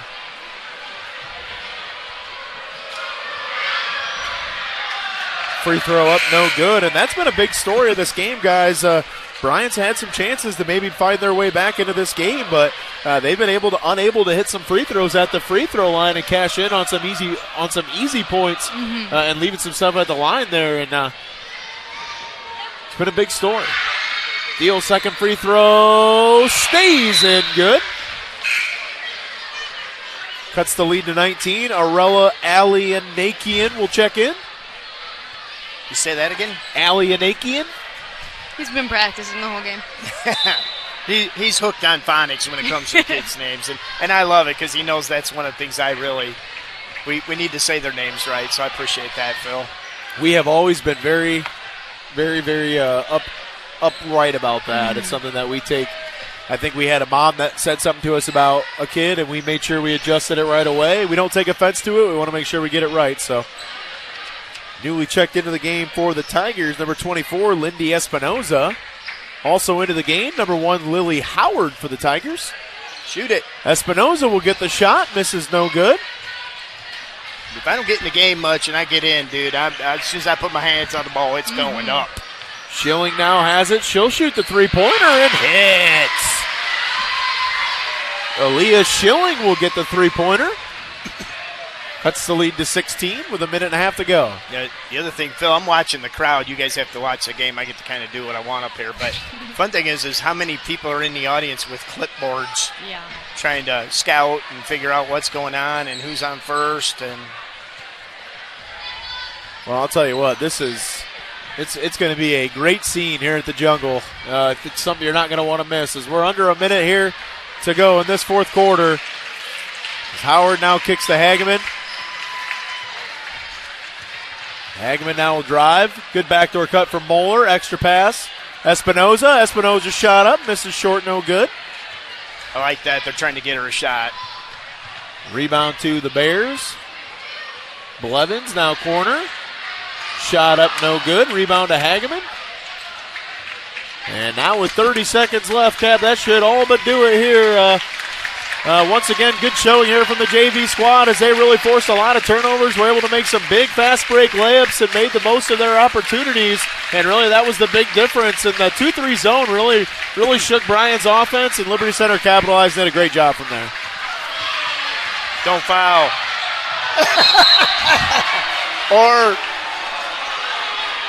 And Schilling on the drive. She's fouled by Lily Howard. I'm going to call that a Jacob Howard move. I'm just saying. So 2 free throws coming. There's her dad coming out in her. First free throw up and good.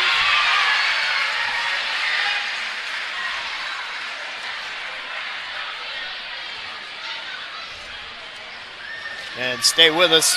Following this game, we'll take about a 2 or 3 minute break, and then we'll be back with the varsity action. Good block there from Miller. That'll do it here from the JV action as Liberty Center comes away with a 40-25 victory. Good win here for the Lady Tigers JV squad, taking down an 11-5 Bryan team. Big win for the Lady Tigers. I think they got additions from just about everybody here tonight, guys. I think that was a big story. Once again, we talked about the fast break layups and all the turnovers they forced, capitalizing on it, but they really got a lot of contributions, 1 through 11, 12, whatever it is.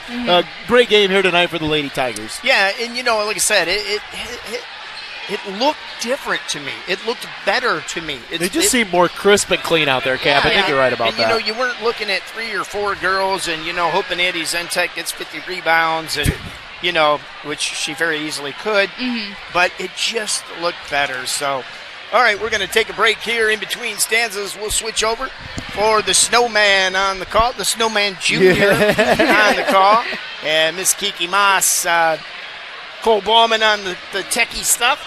And with that, everybody, it was 40-25, and we'll be back in about 3 or 4 minutes with some pregame.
All right, we're back here from the Jungle and Liberty Center. It's the game of the month, the week, the year for the girls basketball program. The 15-1 Lady Golden Bears come to town to take on, guess what?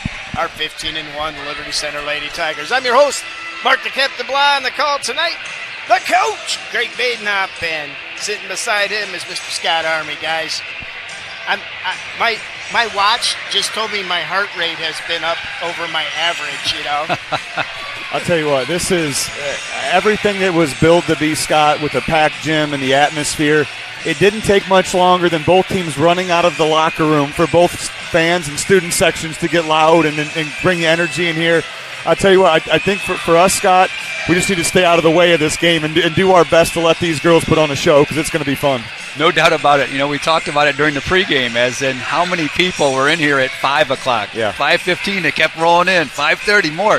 I'll tell you what, if you're coming in now, good luck finding a seat. I would like to see what the parking lot looks like. We might send Digger out with a camera. The insurance agent me does not want to see what the parking lot looks like right now. Yeah, I got a couple claims on my truck. But I'll tell you this, you know, when you see an environment like this, Scott, and you feel the energy as a coach, as a parent, as a fan, you look out there to the girls, and you just think how much they deserve, on both sides, they deserve an atmosphere like this, and how cool it would be to play in a game so meaningful, so energetic, so impactful across Northwest Ohio. I can't wait. I can't wait to see what both teams have in store. And like I said, our job here is going to be to stay out of the way and let these girls put on a show. You know, you asked both coaches, you know, from where girls basketball was 5 years ago, 6 years ago, 7 years ago to where it is today. And obviously back then you don't recall seeing gyms filled like it is tonight. Tonight we are in for a treat, both 15-1 as you mentioned. Both have played really good schedules. It's you know, kind of as advertised. Yeah, let's get into the teams here a little bit, Scott. One of the things, you know, that we talked about pregame that Scott brought up. When's the last time you're in a game like this with two state-ranked teams, and you're going to have 15 seniors? That is not a mistake. 15 seniors are going to take the floor tonight. That is a lot of experience. It's a Bryan team coming off of a state Final Four, a Liberty Center team off of a regional run. These girls have played a lot of basketball, and maybe most importantly, they've played a lot of basketball together over the last however many years. You know, it's a coach's dream. Yes. There's no doubt about it. When you don't have to worry about anything other than you have the experience on the floor, there's probably seen about any situation you could put them in, they've been through it. And so, yeah, absolutely. 15 seniors, unheard of. Talking about these two teams, and Scott, as I go through some of the statistical things, and I look at the girls that are on the floor, this is like two teams looking in the mirror statistically. You start diving into some numbers, and how about this for some similarities? Let me go through a couple things. Average points on the season: 53.3 for Bryan, 53.1 for Liberty Center. How about a plus-minus, which is how your point differential from all the games you've played added up, 16 of them. Liberty Center plus 324, Bryan plus 320. How about field goal percentage? That's got to be different, right? There's a lot of shots taken throughout the year, 700 plus for each team. Liberty Center 39.8%, Bryan 39.2% on the season. How about we go one more? How about we go down to the deflections and turnovers created? Bryan, between deflections and steals, at about 33 a game. Liberty Center, how about 33 a game for steals and deflections together? These are two teams, Scott, that they pride themselves on defense. They're just so very similar in so many ways. Statistically, experience-wise, coaching-wise, just a lot of similarities here. No doubt about it. And you just mentioned all the different similarities to it. And let's just add one of those things, the athleticism of both clubs. Just for girls basketball, it's really amazing. Yep. And when we actually break down here what we're going to see on the floor, you talk to both coaches. in any other games preseason, you could pretty much bank on the fact they're hanging their head on the defensive end of the floor. It's going to come down to, Scott, in my opinion, we talked about this a little bit pregame, which team can take care of the ball, the least amount of turnovers, least amount of passes that get deflected, which allows your offense to stay in rhythm. Both teams pride themselves on being disruptful. Both teams are going to have to do a nice job on the opposite side of things of taking care of the ball. Greg, I completely agree with the other thing we kind of talked about, kind of going back to last year's game in regards to we know what we're going to see out of the Emmy Graves of the world. We know we're going to see out of the Kaylee Thiels of the world. But all of a sudden, when you get into these games, who's that unsung player that's going to rise to the occasion? Tonight, I mean, we have all the lights are on it. So who that player is, to be determined. Yeah, let's go through a little bit of personnel here, Scott, as we kind of go down our scouting reports here for Bryan and for Liberty Center. Bryan's going to start. Let me go through that here. Number 3, Kaylee Thiel. That's where it's going to start. 6'1", inside-outside player. Kaylee's a 6'1" senior. Number 3. She is a very experienced. I'm fairly certain Coach told us that she's played since she was a freshman. So a lot of experience there from Kaylee. Kaylee comes into the game, Scott, averaging 12.1 points, 6.6 rebounds per game. Down to number 4, Ella Voigt. Ella Voigt is a 5'9" senior. Another just very athletic individual. Ella comes into the game, Scott, averaging 10.2 and 4.7 rebounds. So when you put those two girls together, they're very balanced and very deep. But Kaylee and Ella Voigt, you put those two together, and you're talking about 23 points, 10.5, 11 rebounds a game. You got to think that Liberty's scouting report and their focus got to start on those two girls. No doubt about it. It's a great 1-2 punch for Bryan. As you mentioned, Kaylee has been there, seems like forever. Yep. And then add that Ella Voigt. Both of them good soccer players. I mean, you mentioned the athleticism. I mean, that's really what sets them apart from, like you said, that 1-2 combination. And then you move on down that starting lineup. They're going to go with another 5'9" senior, Anna Gray. She was the one that the coach had mentioned. She had transferred in from Tenora, had to sit out half that season. She was not able to play during that tournament run, but certainly a big part of what they were doing in practice from what coaches said. Number 15, Ella, is it Rao? Rao, yep. Rao, thank you. Ella is a 5'10" senior, a little bit of a shooter. Ella will knock down that 3 ball, and then they'll round it out with Mariah Smith.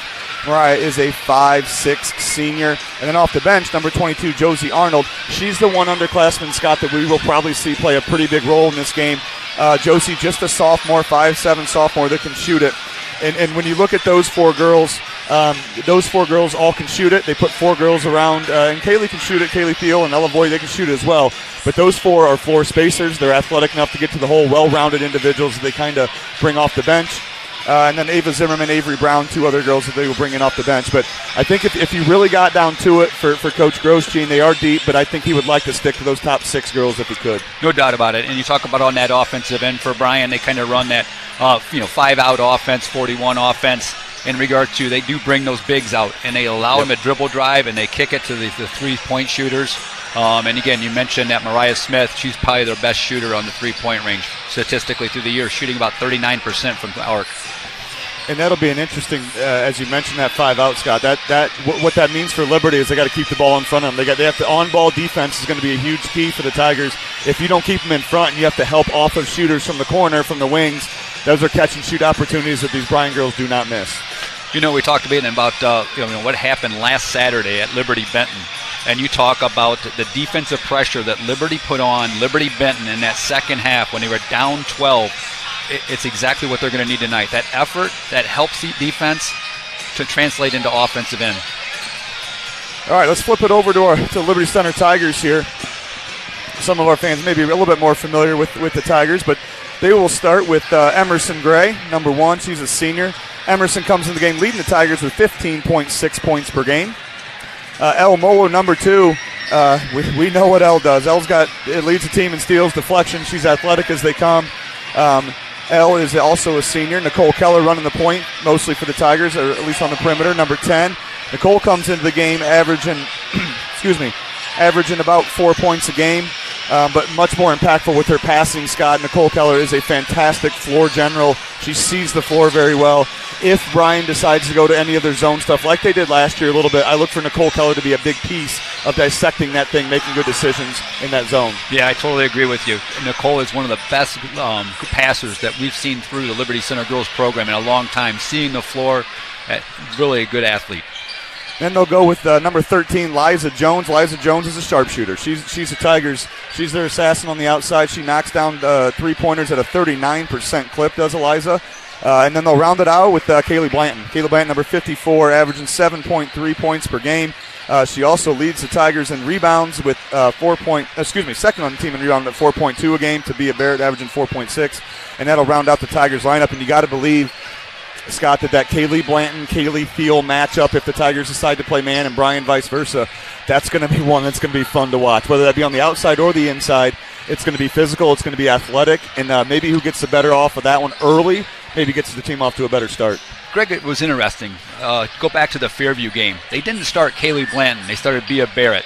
And don't know exactly why. Didn't know if it was a coaching thing. Didn't know if it was a player thing, or from a matchup standpoint. But I'll tell you what, since Kaylee has come back into the starting lineup, she has really performed. And you're right. The matchup tonight with Kaylee Thiel should be a dandy. And, the one thing about Kaylee Blanton that I've always been impressed with, her footwork when she gets the ball in the post, she's very methodical. She's very good at that step-through move. It'll be interesting to watch her and Kaylee Thiel kind of battle it out. Greg, I will tell you also, going back to Saturday at Liberty Benton, not only did Kaylee win her footwork, but she always likes to go to that left hand. Yep. Actually, she was coming back to the right hand. And so if she can add that to her arsenal, and Coach Grosjean was all over that film watching and saying, okay, well, it's not just right shoulder, left hand. There's a left shoulder, right hand in there. That's big. Put that on tape. Yep. Yeah, Kaylee Blanton is ambidextrous. In volleyball, she did the same thing, and that was tough to defend as it is in the basketball. So and going back to one other point about that zone for Bryan, I can't remember which game it was early, maybe Springfield, where they went to a zone against the Tigers, and Bea Barrett in the high post baseline maneuvering diced that thing up. She moves incredibly well in that zone. She has a feel for the game, understands openings and how to put the defense in disadvantaged situations. I would think if they go to zone early, you're going to see a lot of Bea Barrett operating in that high post, short corner dead spot. No, you're absolutely right. And Bea is not afraid of anyone. She is going to go in and mix it up, whether it's a man-to-man or against the zone. Have you met her father? No, I haven't. Hey, I got something odd to throw in here. People are listening. They are now parking on the other side visitors lot of the stadium and walking around.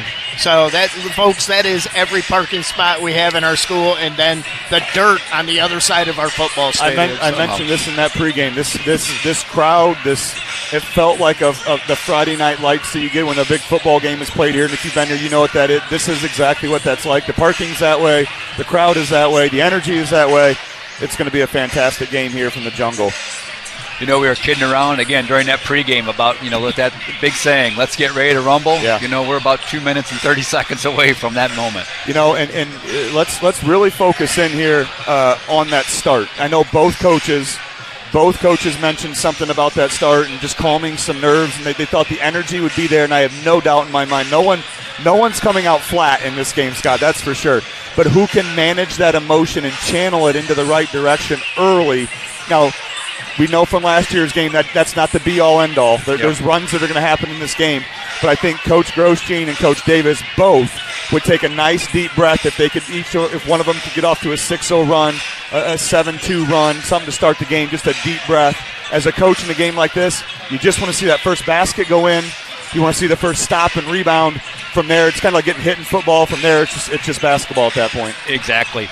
Greg, during those pre-games with the coaches, both of them did talk about that fast start, but they also said this game's going to be about runs and how you weather each point of those runs, whether you're on the other end or on the positive end. Yep. And so I think, again, you're right. It's about getting your feet underneath you. Don't create any stupid fouls and get in foul trouble early. Get to hit those first shots, get that defensive stop, the rebound, and just settle into the game. Well, you can tell by the crowd, the clock's down. We're at 1:16 here. The teams are heading to the bench, and this is going to be a rowdy, energetic game, and we cannot wait. Everybody on their feet right now.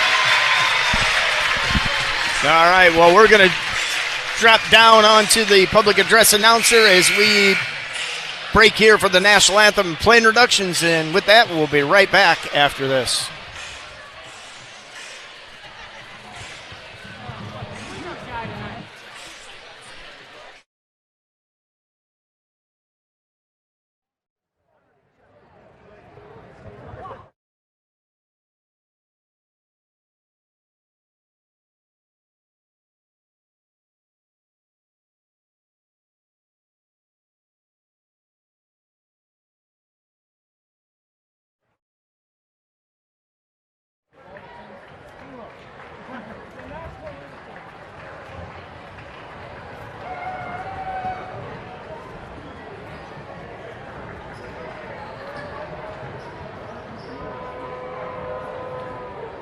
them?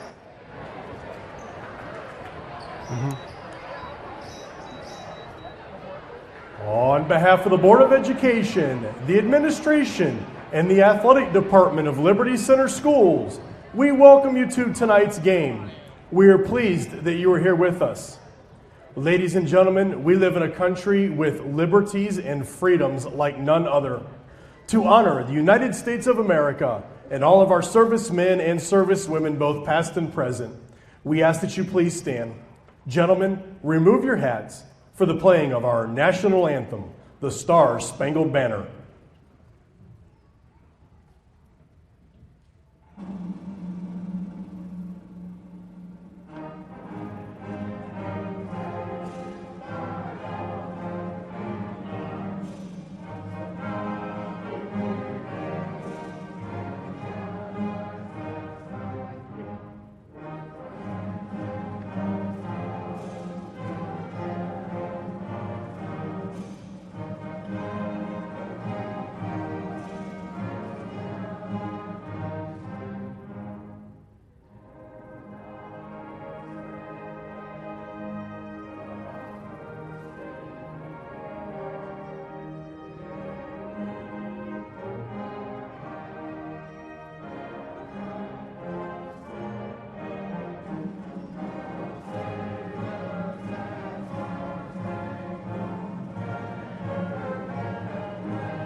Liberty Center High School and Bryan High School are members of the Ohio High School Athletic Association and abide by high standards of conduct and competition.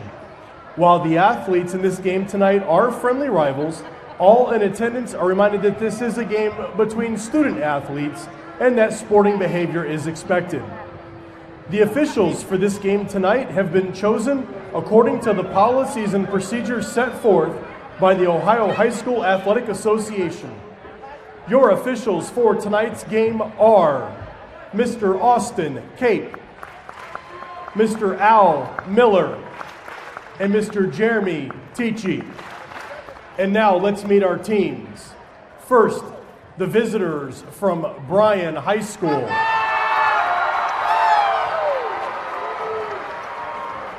A 6'1" senior, number 3, Kaylee Thiel. A 5'9" senior, number 4, Ella Voigt. A 5'9" senior, number 5, Anna Gray. A 5'10" senior, number 15, Ella Rao. And a 5'6" senior, number 20, Mara Smith. Liberty Center is coached by Todd Grosjean, assisted by Colin Walker, John Miner, Nikki Miner, and Delaney Valderas.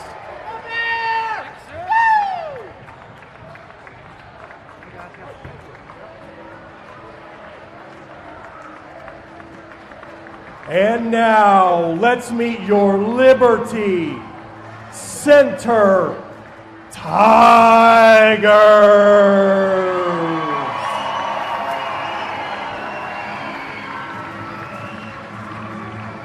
A 5'7" senior, number 1, Emmy Gray.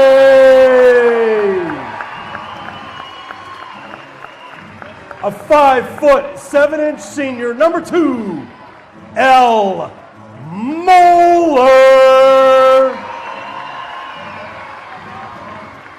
A 5'7" senior, number 10, Nicole Keller.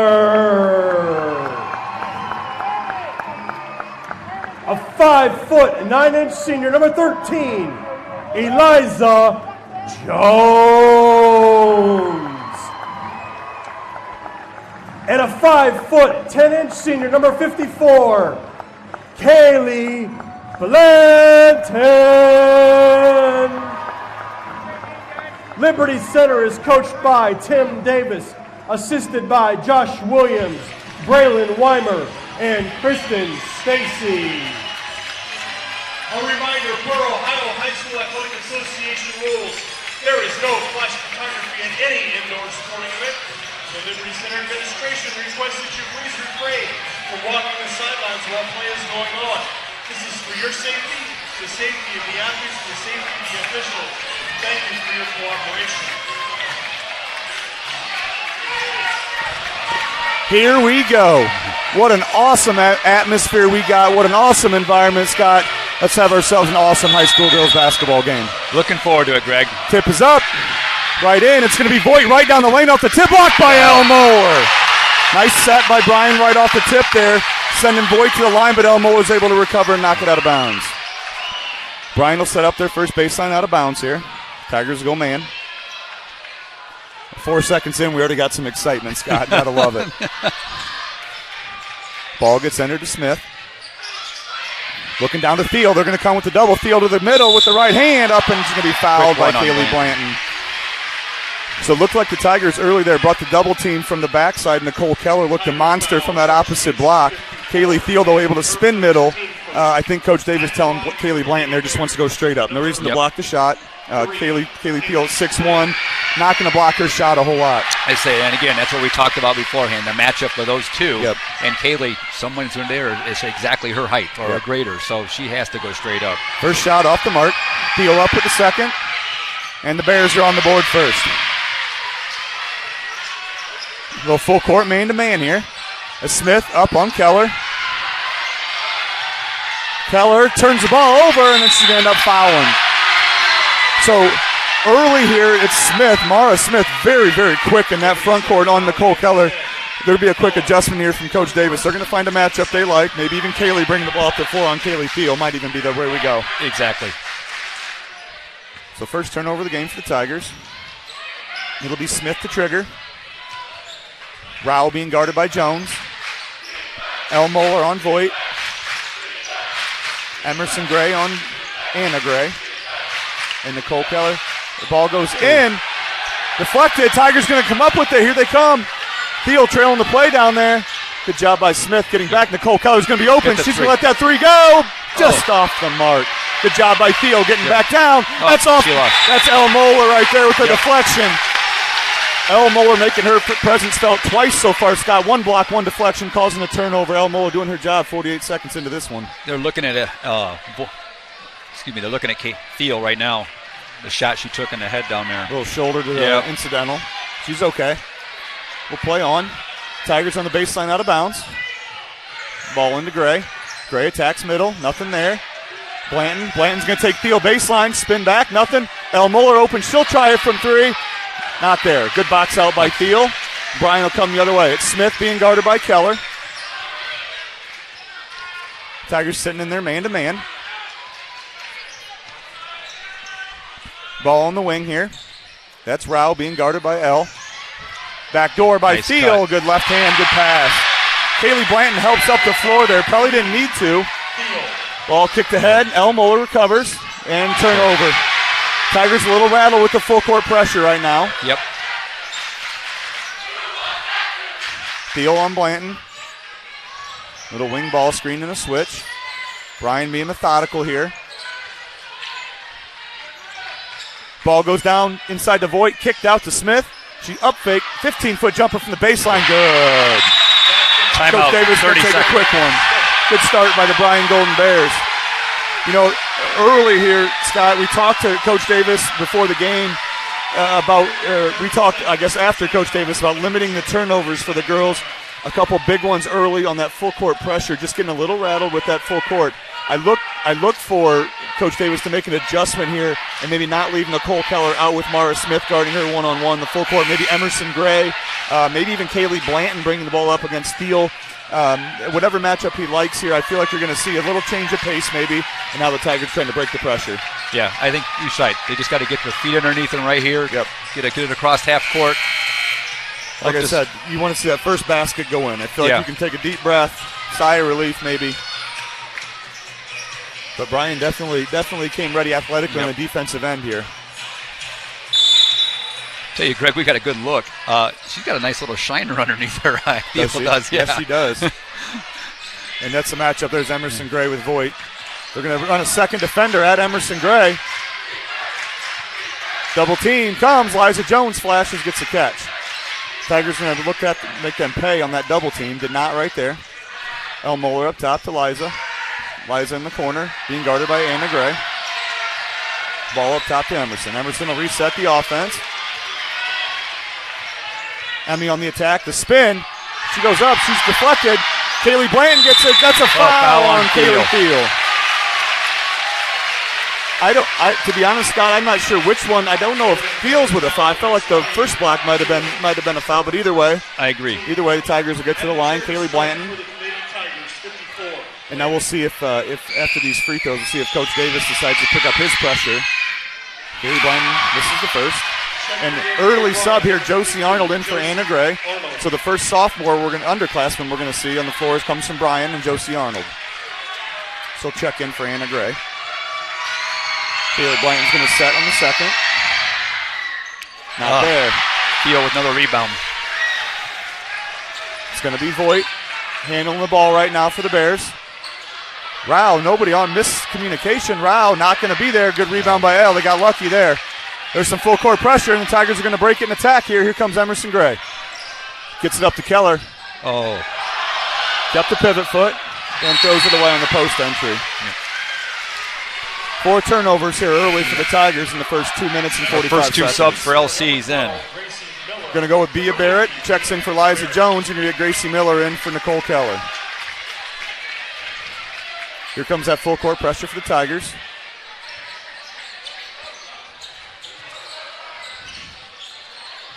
El Moeller up on Voigt. Voigt will control. Across the timeline to Rao. There goes Voigt. Good finish. That's a tough finish there by Ella Voigt. Quick 7-0 lead here for Bryan. Tigers just need to get one in. Just see one go through the rim. Greg, the one thing that I've been impressed with so far with Bryan is, yes, they're tall and lanky, but they're athletic. They are. And I think that's what's causing some initial problems for LC. Good take by Gray. Not going to finish. She's down. And the run out here for Josie Arnold. She'll be caught by El Moeller. Blocks it. Oh, and we're going to get a foul on El.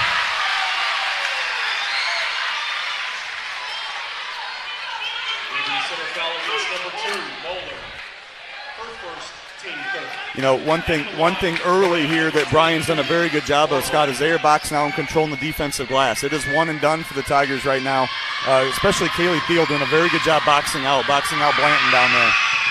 First one's up and good for Arnold. Anna Gray returns for Rao. Bryan's opened up a quick 8-0 lead here.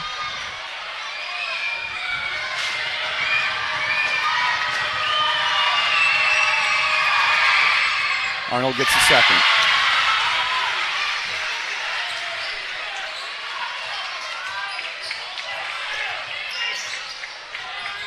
And they're going to continue to double team Emerson to make her get rid of the basketball. The miscommunication again, another turnover for the Tigers. You know, the Tigers, with Emerson Gray getting double teamed up top, you're going to have to flash in behind that and attack that and force them to pay. Ooh. Mara Smith here in the corner after Kaylee Thiel controlled. Dump down to Thiel. Blanton on the challenge. Good rebound by Bia Barrett. She'll rip it out of there. Yes, you are not tying that up. I can promise you that. Foul on Josie Arnold. Yeah, you can stick your hands in there all you want. You're not getting a tie up on 50. I can promise you you'll that. You'll be lucky to come back with all your fingers. Yep. So Thiel will get her first break. Rao goes in. So look, the six-man rotation here, rotating them frequently is Bryan, but they are rotating just 6 right now. I think that's part of their game plan, is to exhibit their athleticism and energy on the defensive end. You got to attack this now. You got to attack this. If you're Gracie Miller, she does. She pulls. Not there. Kaylee Blanton not able. Good job by El Moeller getting the deflection. Emerson Gray will control. Tigers into their 41. Ball over to Moeller. It's a little hammer action coming here for Emerson Gray. She's going to attack. Deflected by Anna Gray. There's a deflection on this end for the Tigers. Gracie Miller knocks it out of bounds, and it'll be Bryan ball. So again, Emerson Gray getting where she wants. That length of Bryan right now bothering when we get on the attack. When we attack and get in there, it's just they're not clean finishes right now because Bryan's doing a very good job of help side defense. Exactly. Josie Arnold is out and Thiel's back in. Mara Smith picks up her dribble. She's going to be in trouble. And there's a good timeout by Coach Grossman. They're already about a 5-6 count without getting anywhere there. So again, 9-0 start for Bryan here, but we talked about this before the game, Scott. Getting off to a good start is important, but we saw it last year where Liberty got off to that good start. Bryan was the one who came back and with some adjustments and made a big run to take a lead. So yes, it is a good start for Bryan. The girls just, again, see one go through the basket right now. I feel like it's very important for Liberty. Set their defense, get the pressure up. And as we did on that last possession right there for Bryan, Liberty did turn it up, pressure up. Yep. Gracie and Em are right there attacking that. So Molly Perry's going to check into the game. Kaylee Blanton will have a seat. Molly Perry maybe giving a little floor stretching here, maybe make them pay for those double teams on Emerson. Tigers into their full court here. El Moeller on the ball.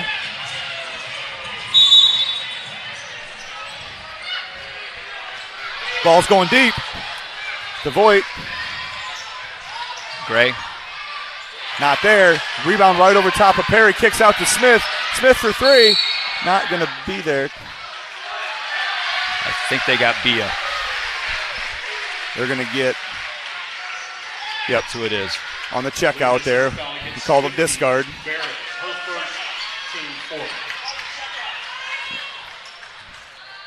Bryan will inbound here. Up top to Smith. Gracie Miller on her. That's good job by Gracie pressuring Smith. She gets Thiel at the high post. Bia Barrett on her. Good take by Thiel. Not going to be there. Out of bounds. That'll be Liberty Center basketball.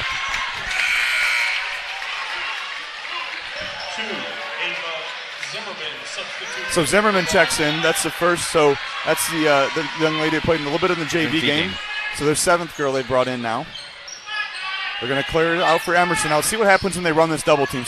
They got to make them pay here. You got to flash in behind the double team. No double team will come this time. It's Voigt on Gray. They missed a backdoor cut by Molly Perry. Nice move by Gracie Miller. Not going to get the finish. Offensive rebound. Kicked out to Emerson Gray. Bia Barrett going to take Thiel off the dribble. Nice step through. It's going to stay. Nice move. Good step through by Bia Barrett. The deflection by Thiel on the shot attempt kind of altered it, but we get the ball back. Nice effort there by Barrett on the baseline. And you're right, Greg. I heard you start to erupt. She's swatting the ball, Thiel, versus. Yep. And I think she got the body while she did it. So with Thiel with one foul, got to be careful there, guarding Barrett. Barrett likes to attack and draw contact. Gracie Miller, good attack, good footwork. She's going to go, swatted by Thiel when she gets on the inside. Thiel making her presence felt. It's going to be Voigt coming back the other way. She kicks out to Rao. Runner off the line. Rao goes in, up and good.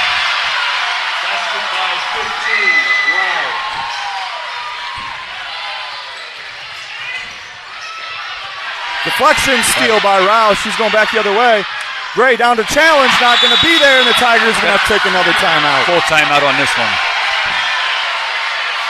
So a 13-0 start here for Bryan. And honestly, Scotty, this is not half-court defense related. This is Tigers not being able to get the ball, go through the basket, and a little full-court pressure giving them some trouble. Yep. Right now, Liberty Center is 0 for 8. Bryan's only shot 10 shots, but they're 5 of 10. So. What's the rebound situation? Rebounds, Liberty Center. Actually, Liberty Center with 3 offensive boards, but basically every time Liberty shoots, Bryan's getting a rebound on the other end. So they've only gotten 3 putbacks. So. Too many turnovers right now for the Tigers, and Coach Davis knows that, and they'll figure out a way here to kind of control that pressure, get that ball. And what you really need to see the Tigers do is that they're leaving their guards out on an island, especially Emerson Gray on an island there. You need to flash somebody in behind, catch that ball, and attack the 3-on-2s, the 2-on-1s behind that pressure. If they can get to that point, I think you're going to see them Bryan getting a little foul trouble, you'll soften that pressure up a little bit. But until you make them pay, they're going to continue running girls at Emerson. Well, and the triple tries that they've got have all been really decent looks. They just haven't fallen. Yep. Same lineup returns: Molly Perry, Bia Barrett, Emerson Gray, Elle Moeller, and Gracie Miller. And, Gracie's done a very good job of getting to the rim right now. She's used her athleticism to attack, just not able to finish quite yet. I was going to mention that to you when you were talking about that. Oh. And there's another turnover for the Tigers. Tigers, again, just struggling with a little bit of that athleticism of Bryan right now. Greg, we talked a little about being a senior team, but it's almost like the game's a little bit fast for them right now. Yep. They just got to get it to slow down. Yep. They have the ability. They just have to get that game to slow down. Good seal. Kaylee Thiel on the inside on the pass from Anna Gray. Emerson Gray will bring it up with Smith guarding her. There comes that double team. And another turnover for the Tigers. Number 9. 9 turnovers in the first quarter. And we still got a minute and a half to go. Yeah. Those back line girls for the Tigers need to step up the floor. Their girls leaving them, and they're not stepping up the floor.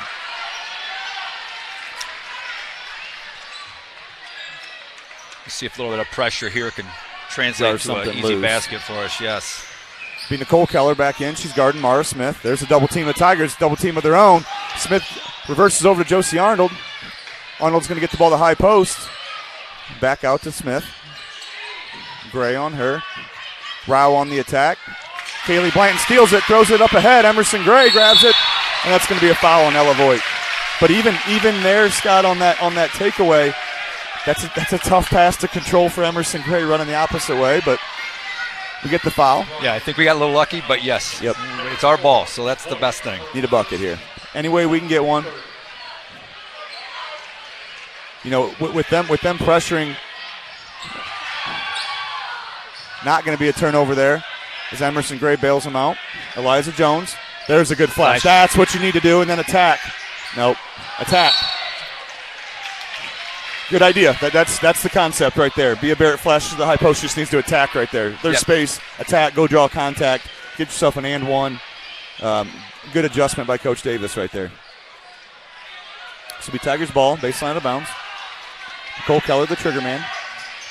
Here comes Liza Jones. Let's see if she can get one down. Clean look. Liza for three. Not going to be there. Rebound by Mara Smith. And up ahead, there's a run out for Josie Arnold. She's going to put it up and good.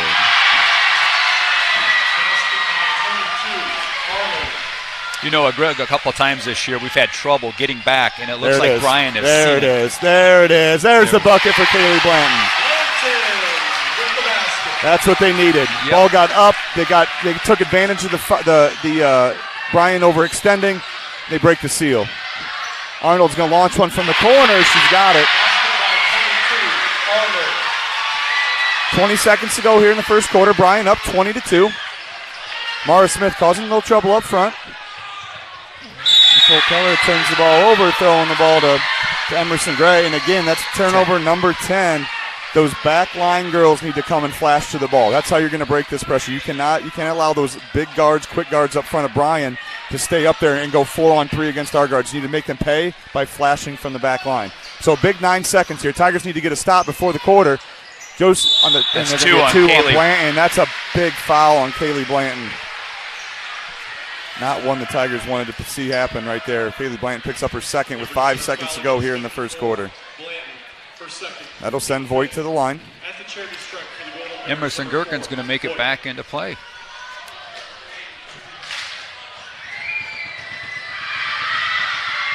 Voigt's first one up and good. 32, Emerson Gherkin checks in. Greg, if I'm not mistaken, I believe this is Emerson Gherkin's first game back since injuring her hand. I think she played just a few minutes at Hicksville. Just a few. Just enough, I think Coach Davis said, to get her kind of acclimated again. 5 seconds to go, 22-2. 4, 3. There's Emerson Gray on the attack with one. Gets it off, now good. Well, that first quarter belonged to Bryan to the tune of 22-2. The Tigers turn the ball over 10 times, leads to a bunch of points for Bryan. Tigers just need to regroup in the second quarter, come out with a better 8 minutes. Yep. All right, while we got a break, we want to thank our sponsors because these guys make these broadcasts possible. Sattler Meats, Holgate Metal Fab, Gerald Grain Centers, He's in Ellis Pizza, Pam and Dick Leatherman, Swanton Welding, Davis Farm Services, 3-Chord, Affinity IT Group, STN Design, Meyer Badenhop Insurance Agency, and KK Collision. And guys, some of the stats look like this. Liberty Center 1 of 11 and 0 for 4 in that first period. Bryan 8 of 12 and 1 for 3 from the three-point land. Big number, 10 turnovers for the Tigers, only 3 for the Golden Bears. And from the free throw line, Liberty Center was 0 for 2, while the Golden Bears were 5 of 6. You know, the numbers are what they are. The 10 turnovers and the 8 for 12 shooting are a direct correlation. Those are layups. Yep. Those are layups. I would say they're 1 for 5, maybe 2 for 6 against the half-court defense, and they've got about 6 layups off of turnovers. Greg, I hope what we get to see in this second quarter here is instead of trying to throw over that length, is maybe bounce it underneath them. Yep. See if they make that adjustment of flashing those backline girls up. So it'll be Tigers ball to start the quarter here. Emerson Gray controls. Little UCLA here. Emerson Gherkin remains on the floor for the Tigers. Liza Jones off the screen from the top. Not there. Nicole Keller with the rebound and the turnover again for the Tigers. I'll tell you, Greg, they are, as soon as somebody shoots, they are flashing somebody deep. Kaylee Thiel on the attack, and it's just very easy offensively right now. Emerson Gherkin with the little ball screen. That's a good adjustment there for the Tigers. Emerson Gray. Backdoor cut for Liza Jones. She's going to get tied up. Another turnover for the Tigers. 7:18 to go here in the second quarter. Tigers going to pick up in man here. Enter Damara Smith. Smith fires cross court. Nice pass. How did that get through to Josie Arnold? But she misses the layup. Got to go. Ball poked away. Anna Gray with the finish. I tell you, the Tigers they're just looking a little rattled still here. Just a little rattled. There's a reaching foul on Bryan up top. Might be 4. That's for Voigt. Voigt. That's second. That's Voigt's second. Ella Rao will check back in for Voigt. Checking in for Bryan, 15, Rao. 26-2 here on the 3-court scoreboard, a minute into the second quarter. Plenty of time left. Tigers need to settle down here, get some baskets. Tigers going to, for Gherkin inside, not there. Ball reversed to Emerson Gray on top. Gherkin with the post up, not there. There's Liza Jones on a nice attack, left hand up, not going to be there. That's going to be off Bryan State Liberty ball. Good attack there by Liza Jones. Got downhill, got to the left hand, just didn't finish. You know, as you said, we need to be attacking that basket. We're getting there. Yeah. We just need to be able to finish. That length of Thiel on the inside is really impacting the shots at the rim right now. So, Greg, as a coach, you got 6.5 left in this second quarter. Thiel's got 1 foul.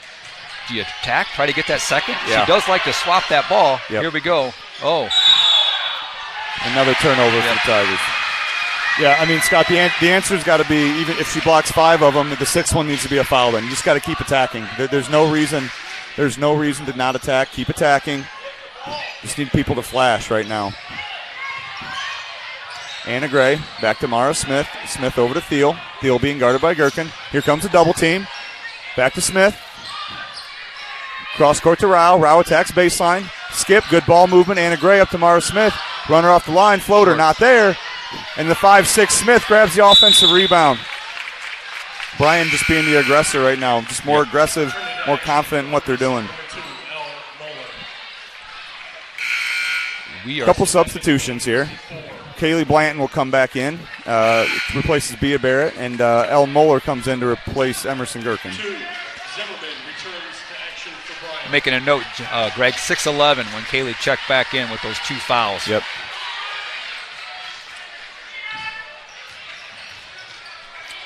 Gotta go. Oh. Gotta go. Tried to throw it over again. They tried to throw it over again, and it got deflected. Ball's going to go up to Rao for another layup off of a turnover.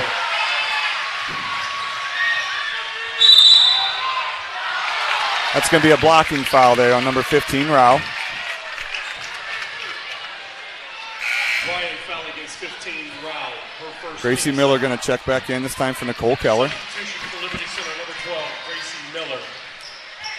28-2 here, 2 minutes, 10 seconds into the second quarter. If they double, you need to flash here. Just flash. Tigers going to stay in their 41 here. Gracie Miller gets the ball poked away. On the deck goes Emerson Gray. She's going to get timeout, Liberty Center. So Emerson Gray to the play deck by Gracie Miller. However, Tigers now down to 2 timeouts here with 22 minutes of action to go. Again, this is not a secret sauce. This is a game about turnovers right now. This is the Tigers had 10 in the second quarter. 14 total. 4 more here in the second for a total of 14 turnovers. I would be willing to bet that's led to 20 points on the other end, I would say. Yeah. You take those away, you get in the half court for both teams, you got a different ball game. Tigers just got to figure out a way to take care of the ball right now. And you know, sometimes when you get in this situation, your answer is you're trying to relieve pressure, but you're not making them pay. They need right now. You need to make Bryan pay. When you get that ball past that front line, which they're having trouble doing, but get it past the front line and attack. Did it one time, got an open layup for Kaylee Blanton for the only score of the game. Just need to keep attacking. You know, Greg, that press is obviously it wants to speed you up, and this is where we need to let our senior leadership kick in. We need to slow that down. Yep. And as you said, then dribble drive when you have that opportunity.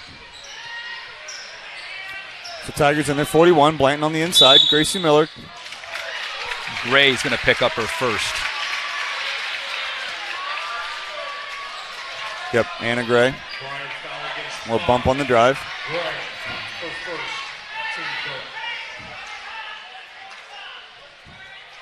Tigers take it out, baseline out of bounds here. Inbounded Eliza Jones. The slip, not there. Another turnover for the Tigers. Up ahead, that's going to be stolen away by Emerson Gray. Tigers come back the other way. Tell you what, Bryan's on-the-ball defense is very, very good. All 5 girls that are guarding Emerson, are guarding the point guard, doing a very good job. Good seal there by Kaylee Blanton. Theo's length kind of gets to him. Reverse to Gracie Miller. Gracie Miller goes baseline, not there. Reverse to Elle Moeller. Elle attacks, kicks. Liza Jones up fake, down to Blanton. Good offense here. Kick back to Liza Jones for an open 3. Not going to be there. Elle Moeller hustles, not going to get the offensive rebound. That was a good possession for the Tigers right there. It was a real good possession. The only thing about it is Kaylee Blanton hesitated. If she wouldn't have hesitated, I think she had a shot. Yep, I agree. But that's the type of ball movement right there, getting the ball reversed and attacks that they need to do to continue to get open shots. Yep. Molly Perry checks back in for Liza Jones. Enter to Smith. Smith brings it up. Steal, that's a strip. Kaylee Elle Moeller with the strip. Ball's on the deck. Oh, a little quick whistle there. Going to be a jump ball, but it'll be Bryan ball. Good job by Elle Moeller there with the deflection. I think they called a held ball with her head. Yeah, I'm not sure she had any of the ball there, but that's all right. Bryan's ball on the baseline here. Inbounds to Gray. Gray up. That's off the mark. Kaylee Blanton with the rebound. Here comes Emerson Gray. Got to get up the floor. Molly Perry's up ahead. That's going to be kicked ahead. Down the middle goes Kaylee Blanton. Not there. Reverse to Elle Moeller. Corner, Gracie Miller. Gracie going to let one go for 3. Not there. Just a little short. Rebound by Anna Gray. Here comes Mara Smith back the other way for the Golden Bears. Smith finds Zimmerman trailing. Thiel on the wing, guarded by Molly Perry. Good switch there. Gets Blanton back on Thiel. Elle Moeller up top on Smith. Bryan will slow it down here. Into their 41. Kaylee coming for a ball screen. Thiel. She rolls down the post. Nice offensive set. Tigers not able to get the defensive rebound, and Thiel's able to finish. Little screen and roll there. Got the mismatch they wanted. Here comes Gray on the attack. And there it is. 2, yep. That's the attack that we needed to do. Picked up the second on Thiel. Got into her body right there. Nice job by Emerson Gray. That was. And you had Emerson all the way down the court. She had that in mind. Yep. This is Liberty's only 3rd and 4th free throw, and those first 2 came very early in the first quarter.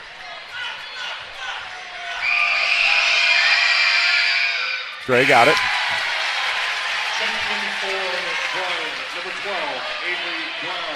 Avery Brown will make her first appearance here for the Bryan Golden Bears. Avery is a 5-foot senior. It's the sixth senior that they were talking about. There's the sixth senior. So we've officially now, I believe, had 15 on the floor. 15 seniors have checked into this game. Gray gets the second one. 30-4 on the three-court scoreboard. Up ahead to Rao. Rao's going to attack. Up fake, not there. Back out to Smith. Back to Rao. Thiel on the flash. That's an offensive foul. Number 3 on Thiel. Nice job right there. Was that Gracie Miller taking that charge or Emerson? Gracie Miller? Gracie Miller. Nice job by Gracie on the weak side help. Nice job. That's 3 on Thiel. And right now, as you say, we have to make hay. The Tigers 3:29 to go. Write that one down, Scott. 3:29. It's 30-4. Tigers need to go on a little run. Scott already had that wrote down. I did have it wrote down. Of course and I also did. wanted to say that, we talked to Coach Davis ahead of time. He said he wanted to see his team take 4 charges. There's the first one. Corner. We're still trying to pass that ball over. You got to attack that. Had Molly Perry in the corner there. Into their 41. Kaylee Blanton now being guarded by Anna Gray. L on the back door, not there. Molly Perry with the reversal. Kaylee Blanton on the inside. Up fake, goes around. Up, foul on Anna Gray. That's 2 on Gray.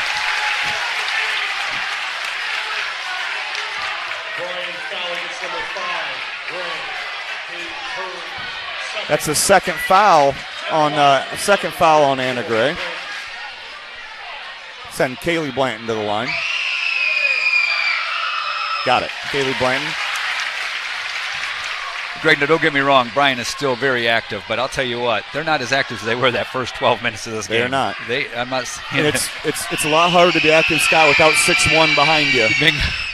Kaylee Blanton gets it, and Tigers on a little 4-0 spurt here. 30-6. Molly Perry on the ball. El Moeller on Anna Gray. She picks it up. El Moeller strips. Who's that going to be off of? I'm not sure.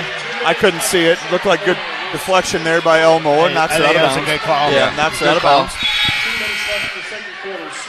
Ella Voigt will check back in. She's got 2 fouls. So Voigt's got 2, Anna Gray's got 2, and Kaylee Thiel with 3. Again, big stretch here for the Tigers. Yep. Get this down to maybe 15 going into half would be nice. Gracie Miller, there's that double team by El Moeller. Gets a deflection. Tell you what. Rao in the full court. We got to be getting close. Just to get it across to Smith. Arnold in the corner on the attack. She picks up her dribble. There's a foul on Molly Perry. You know what? He pointed to L. I hope it's Molly and not L.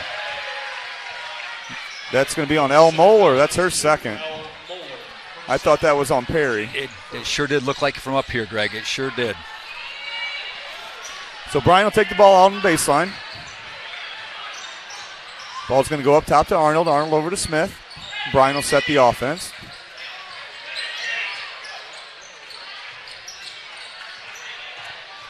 Gray attacks. Gets in trouble. Kicks out to Rao. Rao up to Arnold. Tigers doing a nice job in their man-to-man here. Gracie Miller on Smith.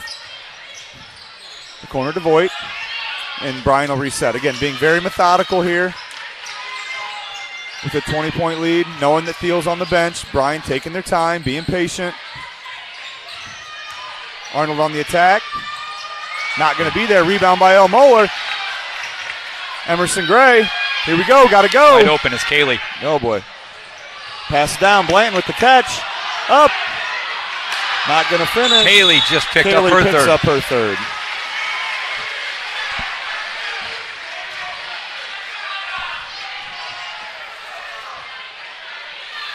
Yep, that's 3 on Kaylee. That's just the second team foul.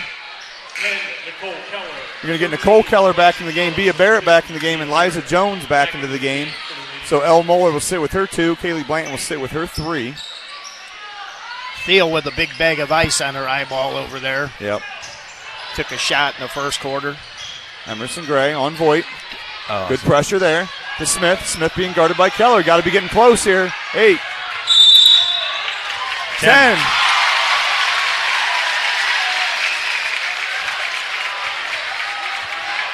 Good job by Tigers right there to create a turnover of their own here. $1:42 to go here in the half. And again, the Tigers have gotten what they wanted. They got the stops they needed. They need to convert these into buckets here. Need about a 10-0 run to finish the half. Get some momentum going into this second half. It'll be Nicole Keller up top. Keller to Jones on the wing. Jones attacks. Down to Barrett. Barrett rips. Goes to finish. Deflected. Molly Perry's going to go on the rebound. She's up and she's got it. Here comes that pressure again by the Tigers. Emerson Gray on Smith. Having a little trouble in the backcourt with Emerson. We're going to call a body foul there on Emerson Gray. We can live with that one. Can live with that pressure. Can live with that pressure. Voigt going to check back in for Brown. Again, Voigt's got 2. Almost looks like deflected by Emerson Gray. Out of bounds. Nice job by Emerson Gray. What they thought was an easy inbound. She gets a deflection. Keeping that pressure up. She's got those lanky arms, too. That was able to pick those. Inbounded to Smith. Smith's going to fire it up to Arnold. Molly Perry on the deflection, and that's going to be a travel on Arnold. That was a very emphatic call by Coach Davis over there. Yeah. Kind of like somebody I saw jumping up and down on a video, Mr. Army. I missed it. Oh, they've got a nice video of you in the junior high jumping up and down.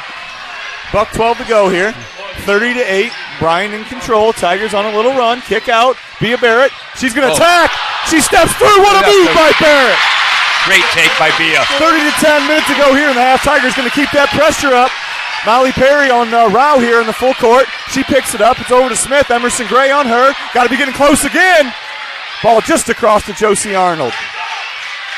Good attack over the top. Kick in the corner. It's Brown. She's going to let one go. Not going to be there. Got to have it. Not going to be rebound Rao for Bryan. Rao's going to attack. Molly Perry on her. Arnold's going to launch from the top. Got it. Big shot right there. Big shot from Josie Arnold. Tigers need to respond. 33-10, 20 seconds to go. Tigers finding life here at the end of the second half. Emerson Gray just picked up her second. Good attack by Emerson Gray. Charge taken there by Avery Brown. 24.5 to go here. 33-10. 24 seconds on the clock. Big possession here for the Tigers. 14 fouls. Don't want to foul to put them on the line here if you can help it. Josie on the wing being guarded by Molly Perry. Kicks to Rao on the back door. Good deflection by Emerson Gray. Yeah, that's a foul on Brown. That'll be 2 shots on Gray. I'll tell you what, I'm not sure that these guys have made a right call according to the fans here yet. These guys, the crowd's being a little rough. I feel like they've called a very good game to this point. Let me see. There's 3,000 referees in the stands right now. I feel like they've done a very good job controlling the pace. They've called fouls that are fouls.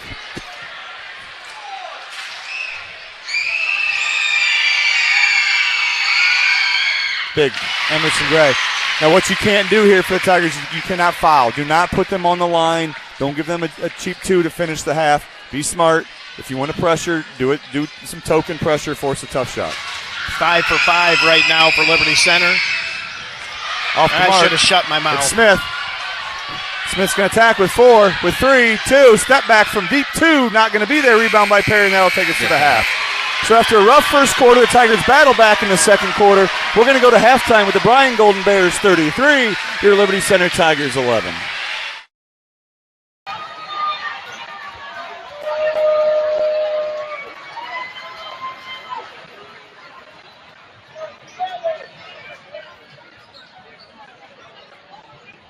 Ladies and gentlemen, I'd like to draw your attention to the east basket. Susan Miller is going to have one opportunity to make a hole-in-one 94-foot putt to take home $500 cash.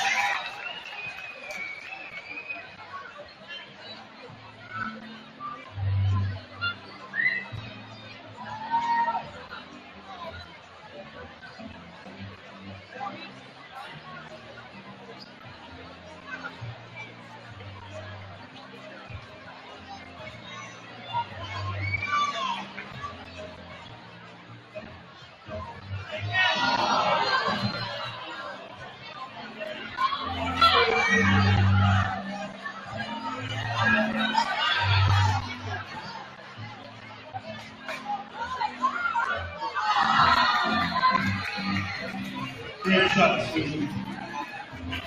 A reminder that at home boys and home girls basketball games, you can enter the Athletic Boosters Winter Fundraiser, the Cup for Cash, an opportunity to take home $500 for a hole in one.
All right, we're back at halftime here. Once again on the three-court scoreboard, it's the Bryan Lady Golden Bears 33, the Liberty Center Lady Tigers 11. And, guys, you know,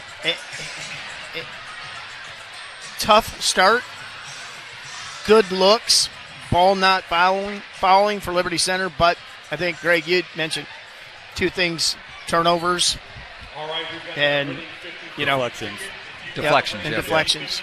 Yeah, I mean, you look at that first half, and every number that we could spit out there, field goal shooting percentage, is all dictated by those turnovers, especially the first about 12 minutes of the half. Those first 12 minutes, I don't have the deflection numbers in front of me, but finished with Tigers having 16 turnovers.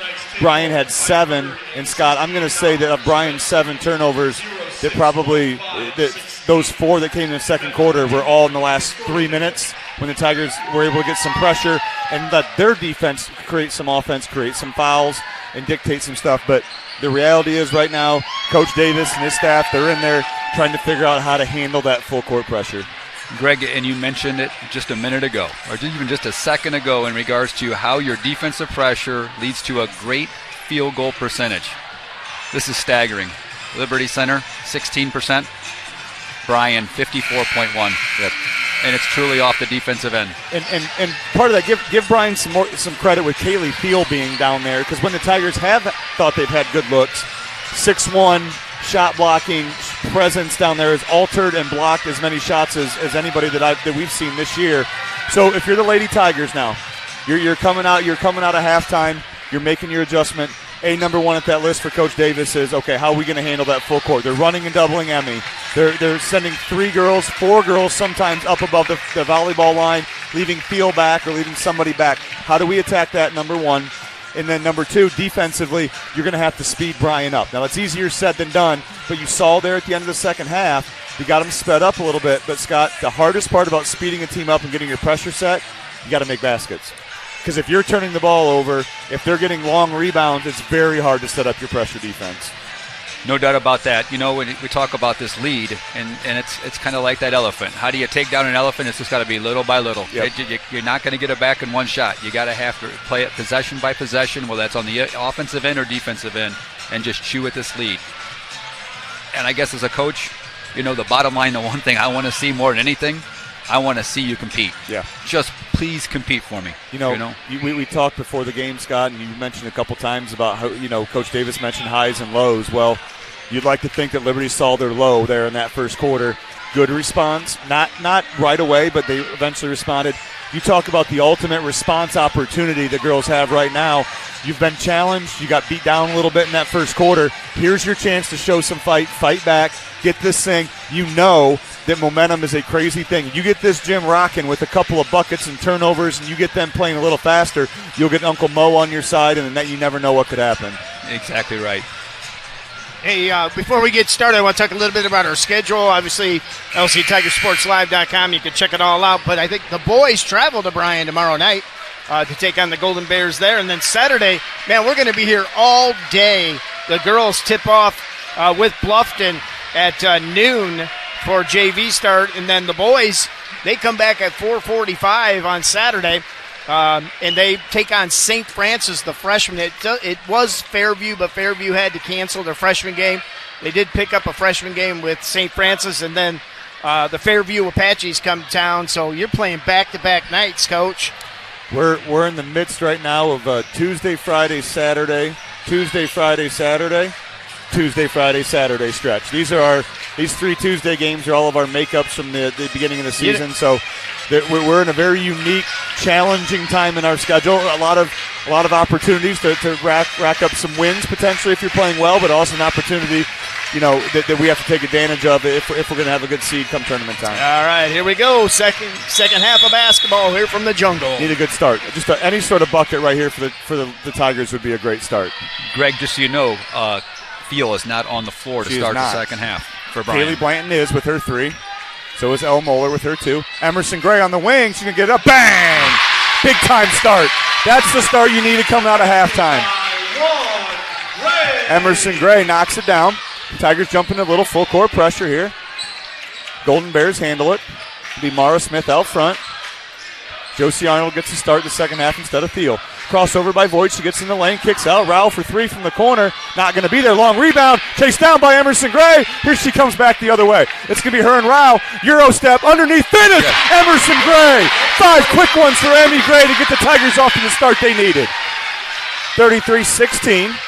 Bryan Golden Bears break the pressure. Here comes a double. El Moeller gets a deflection. Not going to get it. Anna Gray fires opposite. Josie Arnold in the corner.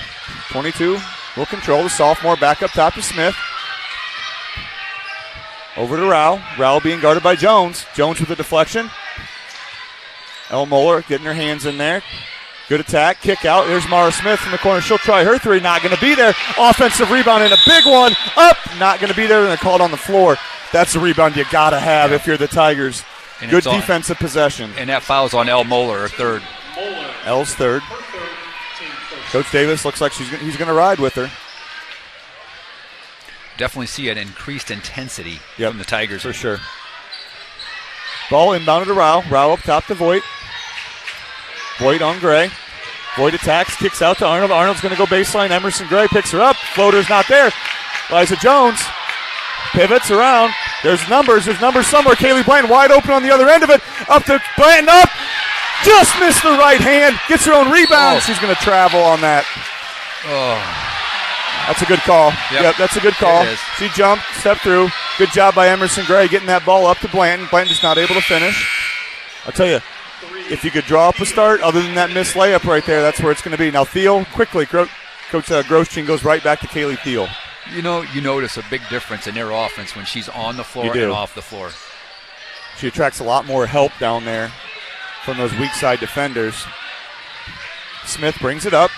She'll be chased down by El Moeller. El Moeller with the deflection. Out of bounds. Tell you what, El Moeller, doesn't matter if she's got 0 fouls or 3 fouls. She plays one way in one gear, doesn't she? Yes, she does. Thiel will inbound for the Bears. Gets it to Smith. She'll set the offense. Nicole Keller on her.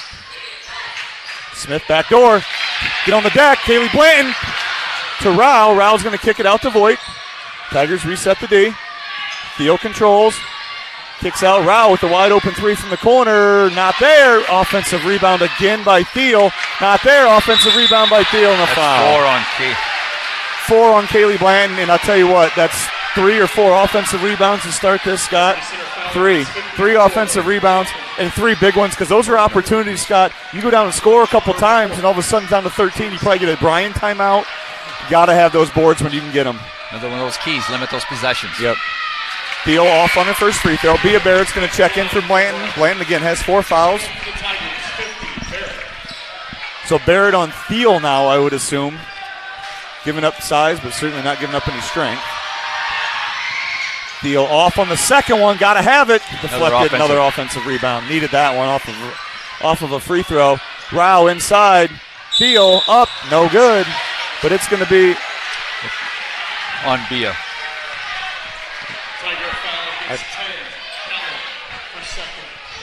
Keller. So that foul was on Nicole Keller. That'll send Thiel to the line. Thiel got the first one. Greg, we talk about that start of that second half. And obviously we hit those 2 big baskets by Amy Gray, but we're not getting those defensive rebounds, excuse me. And we're forcing another offensive rebound on a free throw. Got to have a rebound. We're going to get one for a team rebound. Sorry. That's all right. And we're forcing Bryan to shoot the 3-point shot, which, you know what, I'd let them shoot that. And now Thiel's going to check out again here, Scott. So again, Tigers, good start to the half here. Despite those offensive rebounds, just 1 point out of it for Bryan. Flash, go. Good job there by the Tigers. There's Barrett. Reverses to Keller. Keller attacks middle, kicks out to El Moeller. Reversed around to Keller. Keller attacks middle again. Reached by Voigt. That's going to be 3 on Voigt. 5-16. I'm not sure that's one that Coach Grosjean wants right there. That's a very high-risk, low-reward play for one of your better players. Thiel's going to check back in quickly for Arnold. Emerson Gray will trigger in for the Tigers. Gets it into Moeller. Emerson Gray up the middle. Emmy with the attack. Off the mark on the right-handed shot from the left side there. Kick.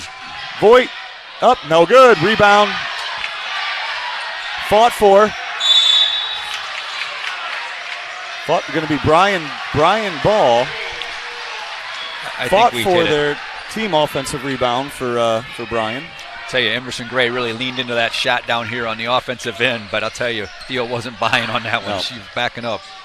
Theo kicks it out. Rao from the corner. Another three. That's going to be long. Rebound by Nicole Keller. Tigers getting what they want out of their defense right now. Keller on the attack. El Moeller from the corner for three. Just in and out. Tigers cannot break down this defense right now. They're getting the shots they want, Scott. They just need to finish. Down. Bia Barrett stops Voigt on the baseline drive.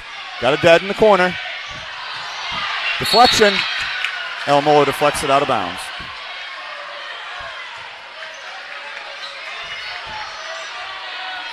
Be Bryan Ball on the sideline.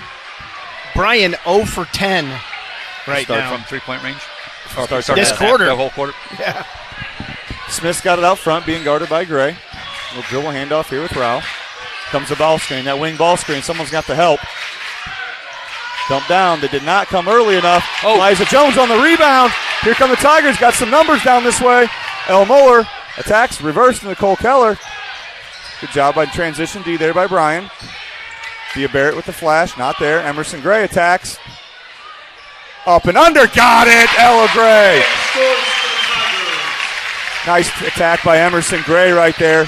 Feel real close again, challenging that shot. Skip past to Theo from the corner. She's going to try a three. Not there. Rebound by Bia Barrett. She rips it out. Foul. Who's that, 4 or 5? Who's the foul on? If it's 4, it's Voigt.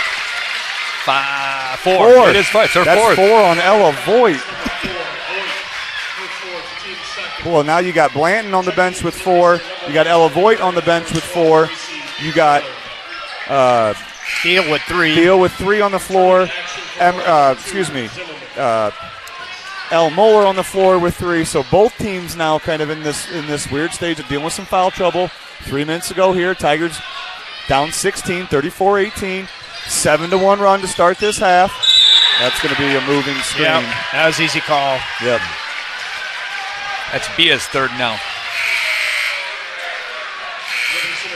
Thiel's going to check back in for Zimmerman. Returning action for Bryan, number 3, Thiel. Josie Arnold will trigger in for the Bryan Golden Bears.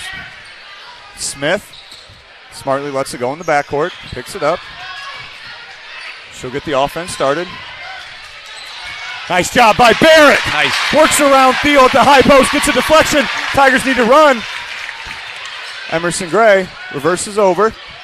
Molly Perry in the corner. Perry up top to Gracie Miller. Gracie on the attack to Molly Perry. Molly's got to get her eyes to the rim. She's being guarded by Thiel. Get your eyes to the rim, Molly. Barrett to the middle, gets it deflected. Thiel on the rebound. Good trap there by Barrett and Miller. 3 minutes to go here. Third quarter, Tigers getting the pressure up. Molly Perry and Gracie Miller trapped on the sideline up top to Mara Smith. Back inside to Thiel. Thiel in the spin, kicks out. This is going to be Anna Gray from 3. Not going to be there. Rebound by Barrett. Got to go. Got to make him pay. Look up there. Good attack by Emerson Gray. Kick to Barrett. Attack that. Barrett, free throw line jumper. Going to be short. Rebound by Rao. That's the pace you got to play with if you're the Tigers. Make them pay for this pressure. Gracie Miller with some pressure up top. Reverse to Mara Smith. Mara Smith's going to get over to Thiel in the wing. Bryan now getting sped up a little bit. Bryan getting sped up just a little bit. So the Tigers now a little bit need to convert on the offensive end, but they're getting what they want defensively, Scott. They're forcing quick shots. Bryan 0 for 13. Forcing those quick shots. Quick shots and turnovers. And you know, Coach, they're almost like they're settling for a jump shot versus attacking like they were in that first half. Yep. This would be a good time as Liza Jones checks in. This would be a good time for a Liza Jones triple right here. They're helping. They're double teaming. There it is. Nice Gracie pass. Miller underneath. Got it. Nice job by Emerson Gray, making them pay. Tigers got that lead down to 14. You can feel the crowd just ready to erupt. Need a little bit of a run here. Ball reversed to Arnold. Arnold settle things down over to Rao. Bryan going to be methodical now. Coach Grosjean wants him to settle down. Ball on the wing with Zimmerman. Being guarded by Perry. Dead call up here. Emerson Gray not able to get there. Gets the reverse to Arnold. Arnold on the attack. Gets the reverse to Smith. Smith being guarded by L. They get the trap. That looked weak. That's going to be 4 on L.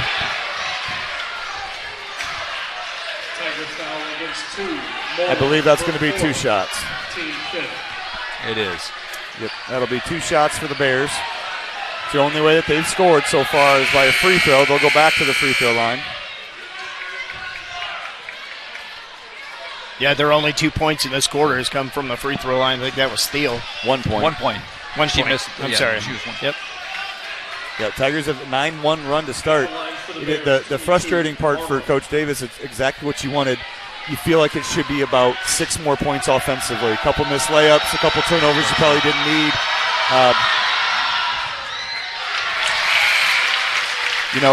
The Tigers have got them sped up a little bit. They got them out of their comfort zone. They were not missing free throws in the first half. Now you got a couple free throw misses. Tigers need a rebound right here. No more offensive rebounds, no more second chances. Well, we were crushing ourselves in the first half. They're definitely doing that right now. Yep. Arnold's second one's up and good.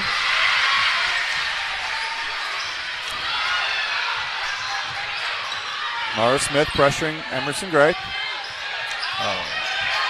Emerson Gray turns the ball over in the full court again. It's be Arnold. This is Nicole Keller coming down. No call here on the baseline. Ball back to Arnold.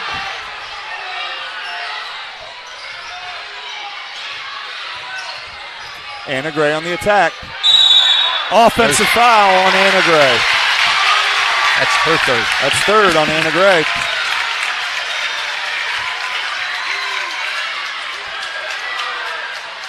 Bryan foul against 5. Gray, her third, team third. Inbound to Emerson Gray.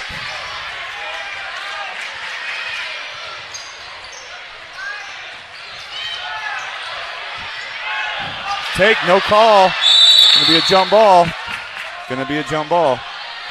It's interesting to me, and I know this is just fandom, Scott, but very upset Bryan crowd there in that last charge/no call. They weren't upset at that call right there on Emerson when she drove and there was no call. It's funny how that kind of works out with fans. That's that side referees versus this side referees. Correct. Interesting. So Tigers with a minute left here. They got the lead down to 15. Need a good finish to this quarter right here. Tigers going to switch up the defense, go to a little zone.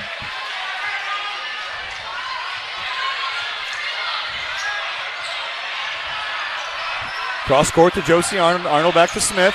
Smith will get Bryan into their offense. Arnold attacks.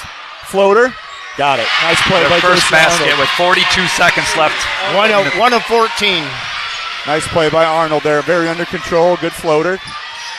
Kick out. Gracie Miller. Up fake. Not there. She's going to continue the attack. Through. Not there. Theo with the rebound. Verse to Smith. Smith will bring it up against Miller.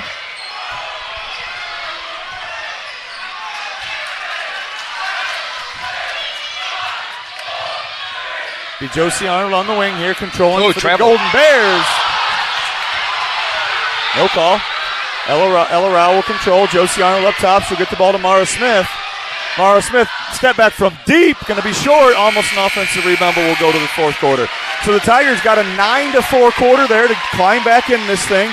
8 minutes to go. It'll be the Bryan Golden Bears 37, the Tigers 20.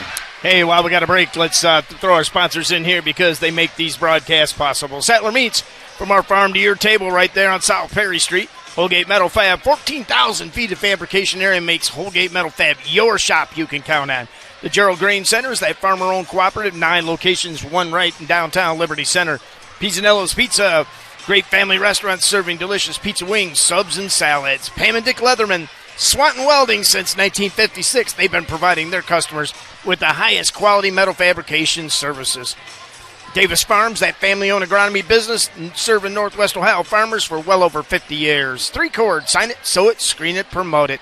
Affinity IT Group, cybersecurity, managed services for your company's demanding computer needs. STN Design, your home for custom screen printing and embroidery. The Meyer-Baden-Hop Insurance since 1933. Northwest Ohio has been the home of the Meyer-Baden-Hop Agency. Finally, KK Collision, the leader in the automotive repair industry. 27 years they've been doing their thing right just north of Liberty Center. So a couple stats here. Bryan 1 of 15 in that quarter. Liberty 4 of 10. Both teams with 3 turnovers. Liberty with 6 defensive boards. Bryan with 5. Only 1 offensive board for Liberty Center. And what hurt them is Bryan had 5 offensive boards in that quarter. Yep. So the Tigers ball here to start the fourth, down 17. Need a good start again. Obviously, you're running out of time here a little bit, so you're going to need a good start here for the Tigers. Blanton screens, back screen, reversed over to Barrett. Barrett looks in, gets down to Blanton. Blanton to that right shoulder, not there. Barrett crashes the offensive board. It's not going to be there. Good rebound by Rao. Be Bryan Golden Bears will control. Here comes Smith. Smith to Rao, gets him into the half court. Zimmerman in the corner. So again, no Thiel here to start the fourth quarter for the Bears. Bryan being very methodical here. Very methodical. Here comes a double team for the Tigers. Skip pass over to Zimmerman. Zimmerman brings it back out front, and the Bears running clock now. Ball back up top to Smith. Got about a 45-second possession here so far for Bryan, just taking their time. Deflection by Emerson Gray, not going to get there. It's Zimmerman out to Arnold. She'll let one go from 3. Not going to be there. Now they're going to be another offensive rebound, team rebound, as Blanton knocks it away, but not able to secure the board. So, Scott, I think very clear message out of Coach Grosjean that they're going to be very, very patient offensively. They're going to run some clock, take open threes and layups probably when they get the opportunity. You know, when the game's kind of playing into their hands, it looks almost like they're going offense and defense, and they have the whole second half with Thiel. Yep. So Gracie Miller, a little double team from Gray. Reverse to Arnold. Arnold attack. There's that floater. That's a left-hand floater that time. It'll be off Arnold, be Liberty ball. Again, though, Liberty just not securing two-handed rebounds there, leaving it up to Chance. Needs someone to go in there and get some boards. Again, Smith on Gray. Gray dives, gets a rebound, gets it back. He might have to burn a timeout here. Nope. That's going to be a block. Yep. And that's on Rao, her second. I'm not sure why anybody on that side of the floor would be upset. It doesn't get any more obvious than that. Great job again. I can't say enough. The officials have done a great job tonight. I know that this crowd does not agree with everything, but they've done a fantastic job. Yes, they have. So here comes Gray being guarded by Smith. Over to Barrett on the wing. Barrett being guarded by Anna Gray. Gracie Miller being guarded by Rao. Tigers will reset with Emerson Gray coming to get it. 6:10 here to go in the fourth quarter. Gracie Miller. Kaylee Blanton up top. Back to Emerson Gray. She'll let one go from 3. Not going to be there. Just short. Yeah. It looked like it did, Mark, but the ball didn't change its trajectory. So Tigers are going to pick up in their full court here. Ball's entered to Smith. Smith's going to go up ahead. That's Gray. Gray down to Arnold. Arnold's going to throw it back out to Thiel, and they'll set the offense. Here comes Smith to get him set. They're going, here's a 5-out offense. So you notice, Scott, even with Thiel out there, they've pulled. This is a little circle motion here where you're going to have the girl at the high, always have a girl at the top of the key there. Step through by Gray, not going to be there. Rebound by Barrett. Outlet to Keller, and here come the Tigers back the other way. Blanton open, fires it down, and ball goes out of bounds, through her hands and out of bounds. Elmo will check back into the game for Blanton. Offense, defense sub here. You know, it is for Bryan, like you said, it's a 5-out. They all can handle the ball. And what you're going to see is a circle motion action where they go to the top and you're denied. They back cut. You have to help the person that helps, then you rise up to the top. It's a very difficult offense to guard when someone's trying to stall with it, unless you run and double team. So here it goes. There's that 5-out. Ball's going to go, and watch it. Here's that screen. There's one back cut, and it's going to be a bucket. A little circle motion. It's a little delay game here from Coach Grosjean. And it helps when you have 2 girls over 6 foot that can throw over it. Yep. So Liza Jones will check in here for Barrett. Tigers, there you go. Need to get 4 girls in there for the rebound here. You cannot give up another rebound on a free throw here. So it's Steele to complete the and one. 39-20 here. Bears up. Going to be short. Yep, she went across the line there. She knew it was short. Tried to sneak one in. So 39-20, 5:07 to go here in the fourth quarter. Bryan is not stopping the pressure. They will continue to pressure full court.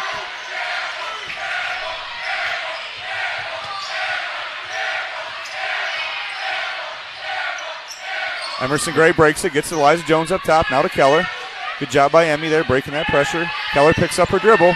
Back cut by Gray.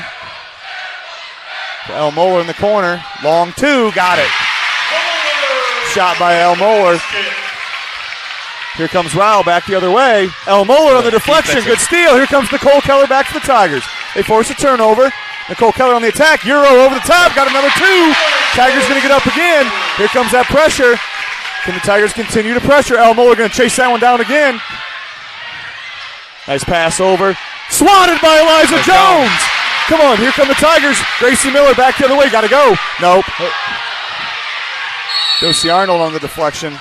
Tigers, it's not that Coach Davis wants them to speed up, but you got to go. You got 4 minutes to go. You have to push the pace of this thing. You don't want to turn it over. You don't want to take bad shots, but pace has got to be to our advantage here. You just got to have that sense of urgency. Yep. And you mentioned a few minutes ago about Elle, whether she had 1 foul, no fouls, or 4 fouls, she's going to play one way, and she is playing that hard out right now. Good. Ball get reversed. Liza's in the corner, not going to get it to her. Gracie Miller on the attack, To Nicole Keller. Good strong attack, not able to finish. Good attack by Nicole. Got downhill. Got it. Nice. And there's again. The Tigers' defense is doing its job, Scott, in this second half. Bryan has scored 6 points, and we were 12 minutes into the second half. So the Tigers' defense doing its job. Need to capitalize offensively here a couple more times. You said just a few minutes ago, you just think it should have been closer. If you make a few of those shots. Single digits by 2 minutes would be the goal here. You got 1:48 to go on about a 6-0 run. It's not asking too much. Get to single digits and see what happens from there. Coach Davis is rotating his players to stay as fresh as he can to keep that pressure up. Yep. Ball inbounded to Emerson Gray. Emerson Gray on the attack. Kicks over to El Moeller. El Moeller attacks. She's going to get down the lane. Kicks it over to Bia Barrett. Bia Barrett secures it. She's going to kick it out. Timeout, Coach Davis. Good job by Bia Barrett to secure the possession there. Again, 3:38 to go. 39-24. Golden Bears over the Tigers. Just need to be a full timeout. It's all Coach Davis has got. Down to 1, I believe, now. Yes, you are right. So just need a 6-0 run here. I know that doesn't sound like much, and it's not too much to ask. 6-0 run in the next minute and a half. Get to 2 minutes at 9. And now what happens when you're the team that's been leading by that much, the pressure starts to mount very quickly. You start to look at that scoreboard hoping that time just bleeds away rather than attacking and going and getting it. Now, Bryan being a senior-laden team, you wouldn't expect that. But for the Tigers to get back in this thing, you need to keep putting pressure on them by scoring and getting stops in the next minute and a half. You said it's a tall task, but yet we're doing it. Yeah. We're doing just as you're describing. We just need to score on that offensive end. Yep. Well, and Bryan with only 1 field goal in this half. 1. Yeah, that's impressive. I mean, the defensive response, just the response in general has been good, but the defensive response has been very good out of the Tigers. But they stopped turning the ball over. No leak-outs. Half-court defense, very good. They're 2 for 20. 2 for 20 in this half. Molly Perry will inbound. Ball goes to Emerson Gray. Liza Jones going to come get a catch. Blocked by Thiel. Barrett secures again. Gets it down to Voigt. Turn it over. On the offensive rebound there, good job by Barrett. Just not able to find anybody once she was on the floor. Get the ball in front court to Rao. Rao picks up her dribble. She's dead. Flash to the middle for Voigt. Voigt will set the offense here. Tigers going to double team. Ooh! Offensive foul on Ella Rao. Yes. That's a good call. Molly Perry was really pesky with her. Yeah. And she swung. Took Nice a job. swing. That's a good. I mean, I don't know what happened previous to that, but Rao definitely initiated the contact after maybe the reach in. Yeah. There might have been a reach in, but she initiated with the shoulder after that. Bingo. So ball into Emerson Gray. Emerson Gray with Smith guarding her. Ball back to El Moeller. El Moeller back to Gray. Going to Jones in the corner. Jones being guarded by Thiel. Back to Gray. Gray's going to attack downhill. Gets in, kicks it out. There's Jones. Jones attacks Thiel. Kick out. There's Emerson Gray. Got to let those go. They're getting good. Nice finish by Emerson Gray. 39-26 with 2:43 to go here. Tigers just chipping away. Chipping away. There's Smith on the sideline. Emerson Gray gets the ball back. It's Thiel here. Thiel's going to attack. Thiel going up ahead. That's Anna Gray. Anna Gray with the skip pass over to Rao. And they're going to reset it back up here. Here comes that circle motion again, if I had to guess, Scott. Circle motion. Yep, here it comes. There's the first back cut. There's Thiel up top, and it's going to come again. Here comes that screen. Curl cut. Good job by Perry. That's going to be a block, yeah. Not there in time. Yep. Good call. Yep. But again, you can see, Scott, why that circle motion action up top is so hard to defend at the end of a game, because you don't want to give up a layup, but you also need to pressure. It puts the defense in a very difficult spot. Yep. That's going to be called on the ground. So Bryan will inbound the ball from underneath their basket. 2:17 to go. Tigers trail by 13. Rao will be the inbounder. Over the top. Not there. Anna Gray secures, kicks it back out to Smith. Smith has done a very good job controlling the pace. When she gets the ball, she knows to reset. Good attack by Rao. Rao kicks over to Thiel. Thiel on the drive. Up, no good. Got to have it. There's the rebound by Gray. We're going to come back down the other way. Here comes Emerson. Hit it. Hit it. Hit it. Hit it. Liza Jones just short. Again, clean look. Got what they wanted. Coach Grosjean's telling them to slow it down. Yep. Ball up to Anna Gray in the front court. Back to Voigt. Voigt's going to reverse it here to Smith. She's going to go corner. Not where you want to be. Yeah, not where you want to be right there. Good timeout by Coach Grosjean. So, minute 40 to go here. Tigers have gotten this thing down to 13, and they're chipping away. Didn't quite get it down to that single digits, but very close. That three right there would have gotten there. Would have got down to 10 with 2 minutes to go. Hey, once again, I want to jump in here and talk a little bit about our schedule. Our boys will be traveling to Bryan tomorrow night, 6 o'clock tip-off, I believe, for the JV game. Yep. And that's at Bryan. And then Saturday, we'll be back here for a 5-game stretch.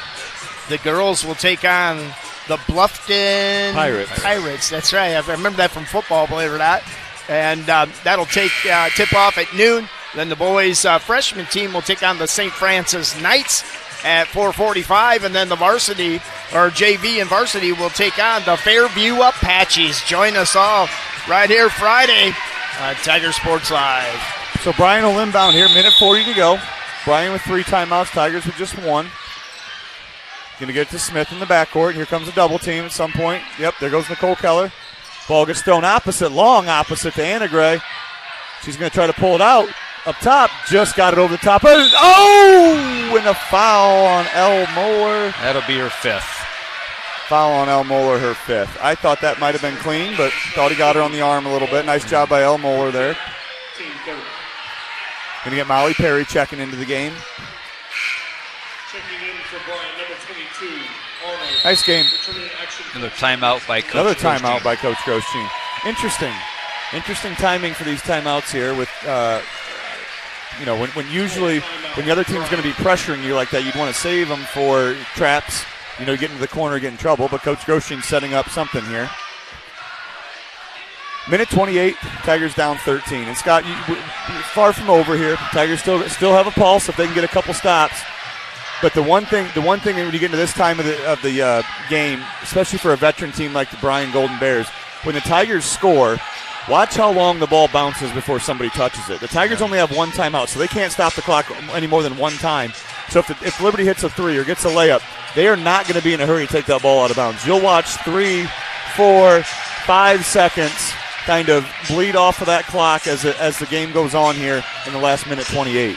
Greg, you said it best. It's well-coached teams that know how to do that, and senior lead-in teams. Yep. So Arnold will be the trigger man here. Molly Perry guarding her. Ball's going to get inbounded to Smith. Back to Arnold. She's going to be fouled by Molly Perry. That's 4 on the Tigers. So they have one more to the bonus here. Tiger foul 11, Perry, her second, team fourth. Inbound to here. Arnold again, the trigger into Thiel. That's the person I think you want to foul. Ball up top to Arnold. Again, the delay game. Arnold will be the one getting the foul. Wow. And I'm not sure what the strategy on who you foul here, Scott. Maybe just the fact that she's a sophomore. But the way she shot the ball tonight, I assume she's going to be a pretty good free throw shooter. Yes. We kind of touched base a little bit earlier, going through the different starters for Bryan. And that Mara Smith, senior, best three-point shooter on the team. She only has 2 points, but she's controlled the game.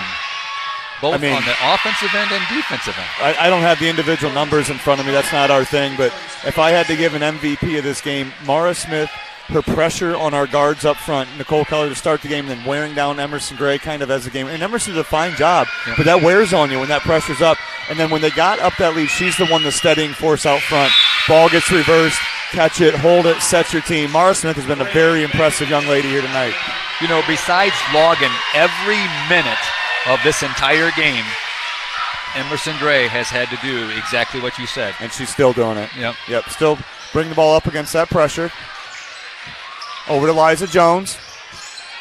Jones back to Gray. Back cut by Miller. Spin move, left hand, not going to be there. Kaylee Thiel with the rebound.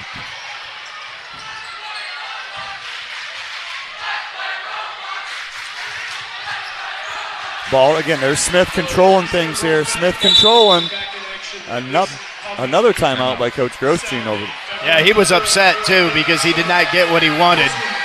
Leaves him with 1 too, but he's down to 1. Well, I mean, if you really and you look at this game flow, Scott, and we'll talk about this after the game too. Once it's all said and done, it's not complicated. I don't think it's going to be complicated for Coach Davis. The first quarter, the 10 turnovers in the first quarter that led to probably 16 points, something like that. Look at the scoreboard, 15-point game. That's your difference in the game right now. The Tigers, they just got sped up early, tried to make some bad decisions, throwing the ball over the top, getting sped up. Just that first quarter, it's that simple. And they always say you can't lose a game in the first quarter technically, but you can dig yourself quite a hole, and tonight I think we did that.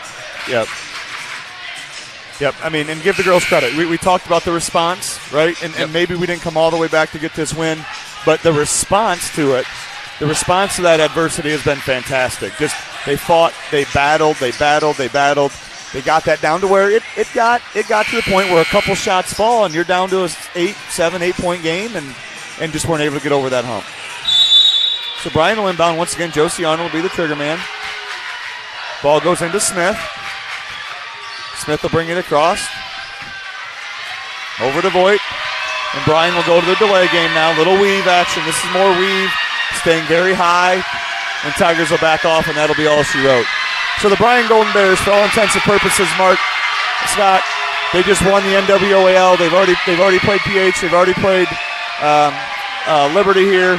Both of those teams now with 1 loss. I'm not sure who they play next week, but for all intents and purposes, Bryan Golden Bears secured at least a piece of their 5th straight NWAL title. So congratulations to Coach Grosjean, that staff, these seniors. Hats off to Bryan. Very well coached, very good basketball team. He's taking a deep breath, as you can see him. Coach Grosjean's just like, Yep.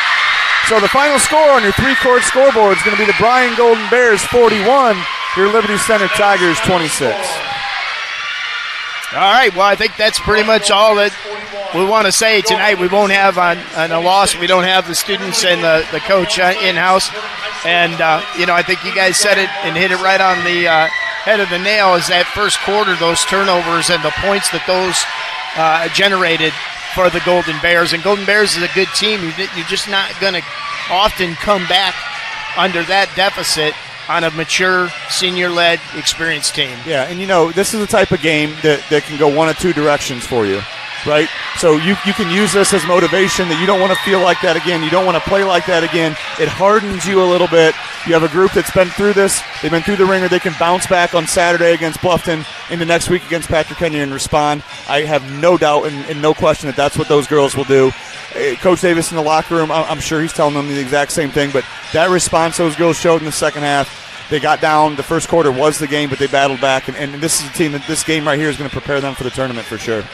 Senior-laden team, but the bottom line is every game's an opportunity to learn, and it taught us something, and we're going to learn from it, and no doubt about it, I know the heart of those girls is going to come back, and I think Bluffton is in trouble for what they're going to see on Saturday. Yeah, I mean, the only way a loss like this can get any worse if you let it affect the next game and you don't use it as a growing opportunity. And I know if the Tigers do that, then it's sure the sting of not winning the league, maybe it's there, but it'll propel them to great things here, hopefully come tournament time. Agreed. All right, we're going to go ahead and get out of here. A great night, though, here in Tiger Town. It's the energy was just off the chart, and the JV did take home a victory tonight. I think it was 45-21, something like that. And so, a big one victory for the Tigers. I think, as you guys said, the Lady Tigers responded after a huge deficit.